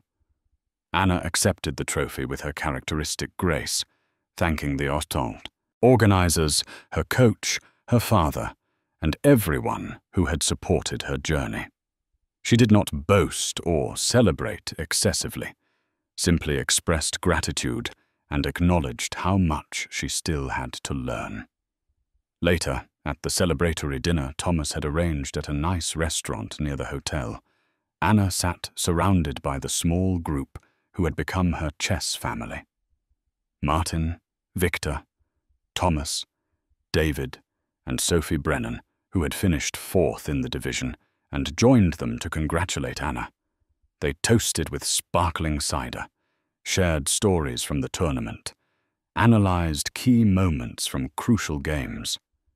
Victor was more relaxed than Anna had ever seen him, actually smiling as he described her queen sacrifice to the others, his pride evident despite his usually stern demeanor. "This is just the beginning," Victor said to Anna. "With this result, you will get invitations to elite training camps, international tournaments, opportunities to compete at the highest levels. We can take your game to places even I did not think possible a year ago." Anna listened, but did not respond immediately. She looked around the table at the faces of people who mattered to her, thinking about what the past year had taught her about success, sacrifice, and what truly brought fulfillment. Later that night, back in the hotel room, Anna and Martin sat together one final time before flying home the next morning. The trophy sat on the desk, catching light from the bedside lamp, a physical reminder of what Anna had accomplished. "How does it feel?" Martin asked. "To be national champion?" "Strange," Anna admitted. "I thought winning would feel different, more complete somehow. I'm happy, definitely, and proud of how I played. But I also feel tired, Papa. Tired in a way that sleep will not fix." Martin nodded, understanding. "You have been carrying a heavy load, little one. The training, the pressure, the expectations. It takes a toll even when you succeed. Maybe especially when you succeed. Because then the expectations only grow." Anna was quiet for a moment, gathering her thoughts. "Victor wants to increase my training schedule," she said. "He wants me to compete internationally, to aim for titles beyond national level. He thinks I could become a grandmaster eventually, if I dedicate myself completely." "What do you want?" Martin asked. "I do not know," Anna said honestly. "I love chess. I love competing. I love the challenge of trying to become better. But I also miss having time to just be a person, to read books that are not about chess, to spend evenings with you without analyzing games, to maybe make friends who do not care about ratings and tournaments." "You can have both," Martin said gently. "Not in equal measure, perhaps, but in balance. You do not have to choose between being a chess player and being a whole person. But I think you need to decide what success means to you, not what it means to Victor or Thomas or anyone else." "What does it mean to you, Papa?" Anna asked. "Success?" Martin thought, carefully before answering. "To me, success means living with purpose, building relationships that matter, finding joy in daily life, and becoming the best version of yourself without losing your essential nature in the process. It means growth without destruction, achievement without sacrifice of everything that makes life worth living." "That sounds nice," Anna said. It is harder than it sounds, Martin admitted, because the world constantly tells us that success requires total dedication, burning every bridge, sacrificing everything on the altar of achievement. But I think that is a lie that benefits people who profit from our single-minded focus. True success includes rest, includes relationships, includes balance. Anna leaned her head on her father's shoulder. I want to keep playing chess, she said, but I want to do it differently. I want to train seriously, but not obsessively. I want to compete, but not let it define my entire identity. I want to be Anna, who plays chess, not just Anna the chess player. That is wise beyond your years, Martin said. How will Victor react? He might be disappointed, Anna said. He wants me to be great, to reach the highest levels. If I scale back my training, I might not achieve what he thinks I am capable of. But maybe I will achieve something more important. Maybe I will have a life that includes chess rather than a chess career that excludes life. The next morning, on the flight home, Anna was quiet, thinking about the conversation ahead with Victor. Martin had offered to be present when she explained her decision, to support her and help her articulate what she wanted. Victor would not understand easily, Martin knew. He was from a generation and culture where talent was pursued ruthlessly, where potential demanded total commitment. But Anna had earned the right to define her own path, to choose what kind of chess player and what kind of person she wanted to become. When they arrived home, exhausted from travel but relieved to be back in familiar surroundings, they found their apartment exactly as they had left it. The old chess set on the kitchen table, Anna's books on the shelf, the warm, modest space that had been their world before national championships and media attention. It felt safe, grounding, a reminder that the essentials of their life had not changed despite external success. That evening, they played a game of chess together, just the two of them. No coaching, no analysis, no pressure. They played slowly, savoring the simple pleasure of moving pieces on a board, of the challenge and beauty inherent in the game itself. Anna won, as she usually did now, but it did not matter. They were not competing. They were connecting, using chess as the language through which they expressed their bond. The following week, Anna met with Victor to discuss her future direction. Thomas joined them at Anna's request, wanting his perspective as someone who had learned about balance later in life than he should have. Anna explained her decision carefully. She wanted to continue training, but at a reduced intensity, 3 sessions per week instead of 6. She wanted to compete, but selectively, choosing tournaments that interested her rather than entering every major event. She wanted to develop other aspects of her life, to have time for school activities, for friendships, for simply being 13 years old. Victor listened with a stern expression, his bushy eyebrows drawn together. "This is a mistake," he said bluntly. "You have a gift, a rare talent that comes along once in a generation. If you do not pursue it with total dedication, you will waste that gift. Someone else who works harder will surpass you." "With respect, Victor," Anna said quietly, "I do not think working harder is the only path to improvement. I think I can work smarter, more efficiently, and still have time for other things. And if someone does surpass me because they train more hours, maybe that is okay. Maybe there are more important things than being the absolute best." Victor looked at Thomas. "You agree with this?" he asked. "I do," Thomas said. "I spent decades pursuing success with single-minded focus, and it cost me my family, my relationships, my health, my happiness. I built an empire, but I built it alone. Anna has a chance to be both excellent at chess and happy in life. That is something I never managed. If she can achieve that balance, she will have succeeded in ways I never did." Victor shook his head slowly. "In my day, in my country, we did not have luxury of balance. You either dedicated yourself completely, or you were nothing. But perhaps times have changed. Perhaps there are multiple paths to excellence." He looked at Anna seriously.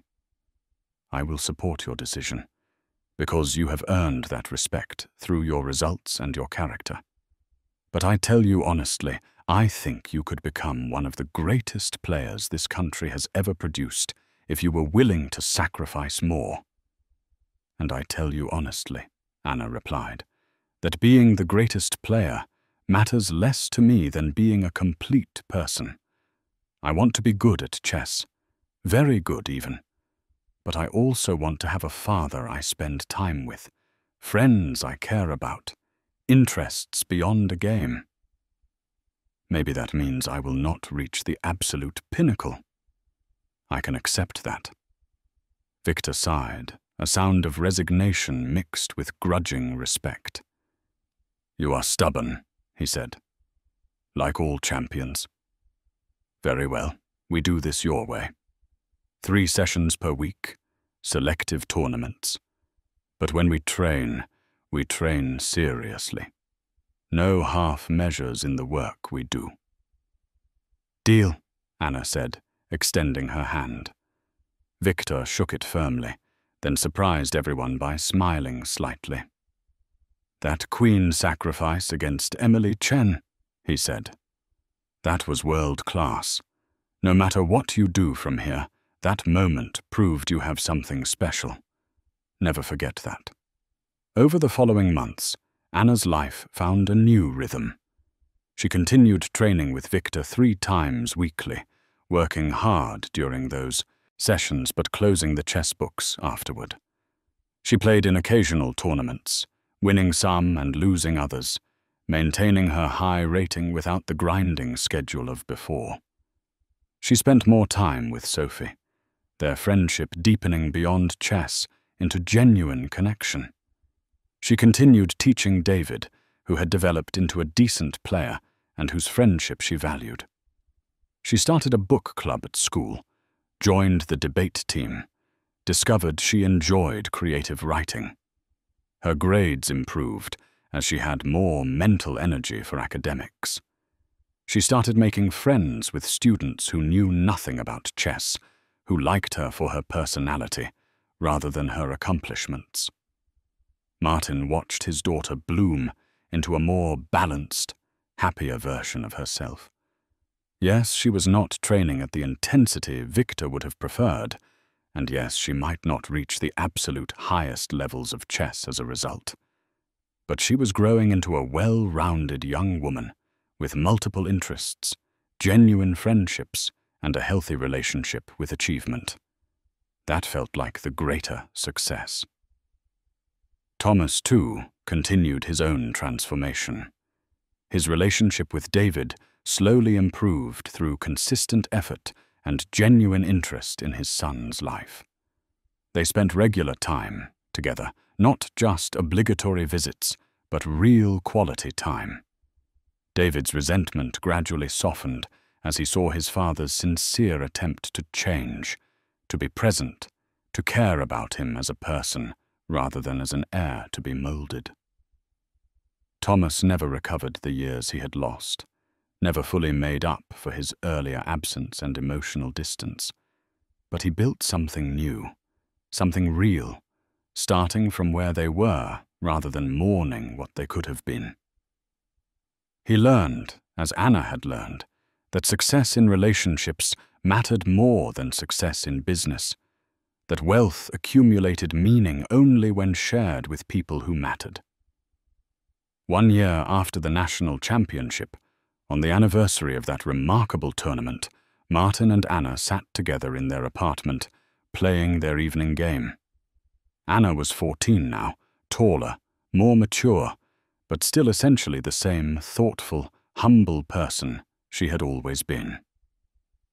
As they played, Martin looked at his daughter and felt overwhelming gratitude. Gratitude for her talent, yes, but more for her wisdom.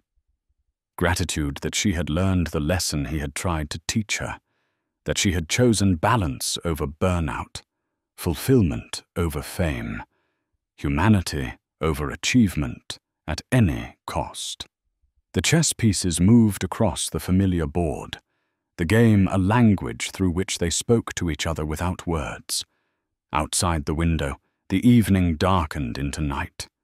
The school around them quieted as students settled into their dormitory rooms. Tomorrow would bring new challenges, new opportunities, new choices to make about how to live a meaningful life. But tonight, in this moment, everything was exactly as it should be. A father and daughter, connected by love and chess, playing not for victory or glory or prizes, but for the simple joy of being together. And that, Martin thought as he watched Anna find a brilliant move he had not seen, was the truest measure of success. Not trophies or titles or recognition, but the ability to find contentment in ordinary moments, to build relationships that sustained through difficulty, to choose growth without losing oneself in the pursuit. Anna had won her national championship, proved her talent to the world, earned recognition and respect. But more importantly, she had won something harder and more valuable. She had won the freedom to define success on her own terms, to choose a path that honored both her gifts and her humanity. As the game concluded, Anna looked up at her father with that familiar, small smile. "Another game, Papa?" she asked. "Always," Martin replied. "There is always time for another game."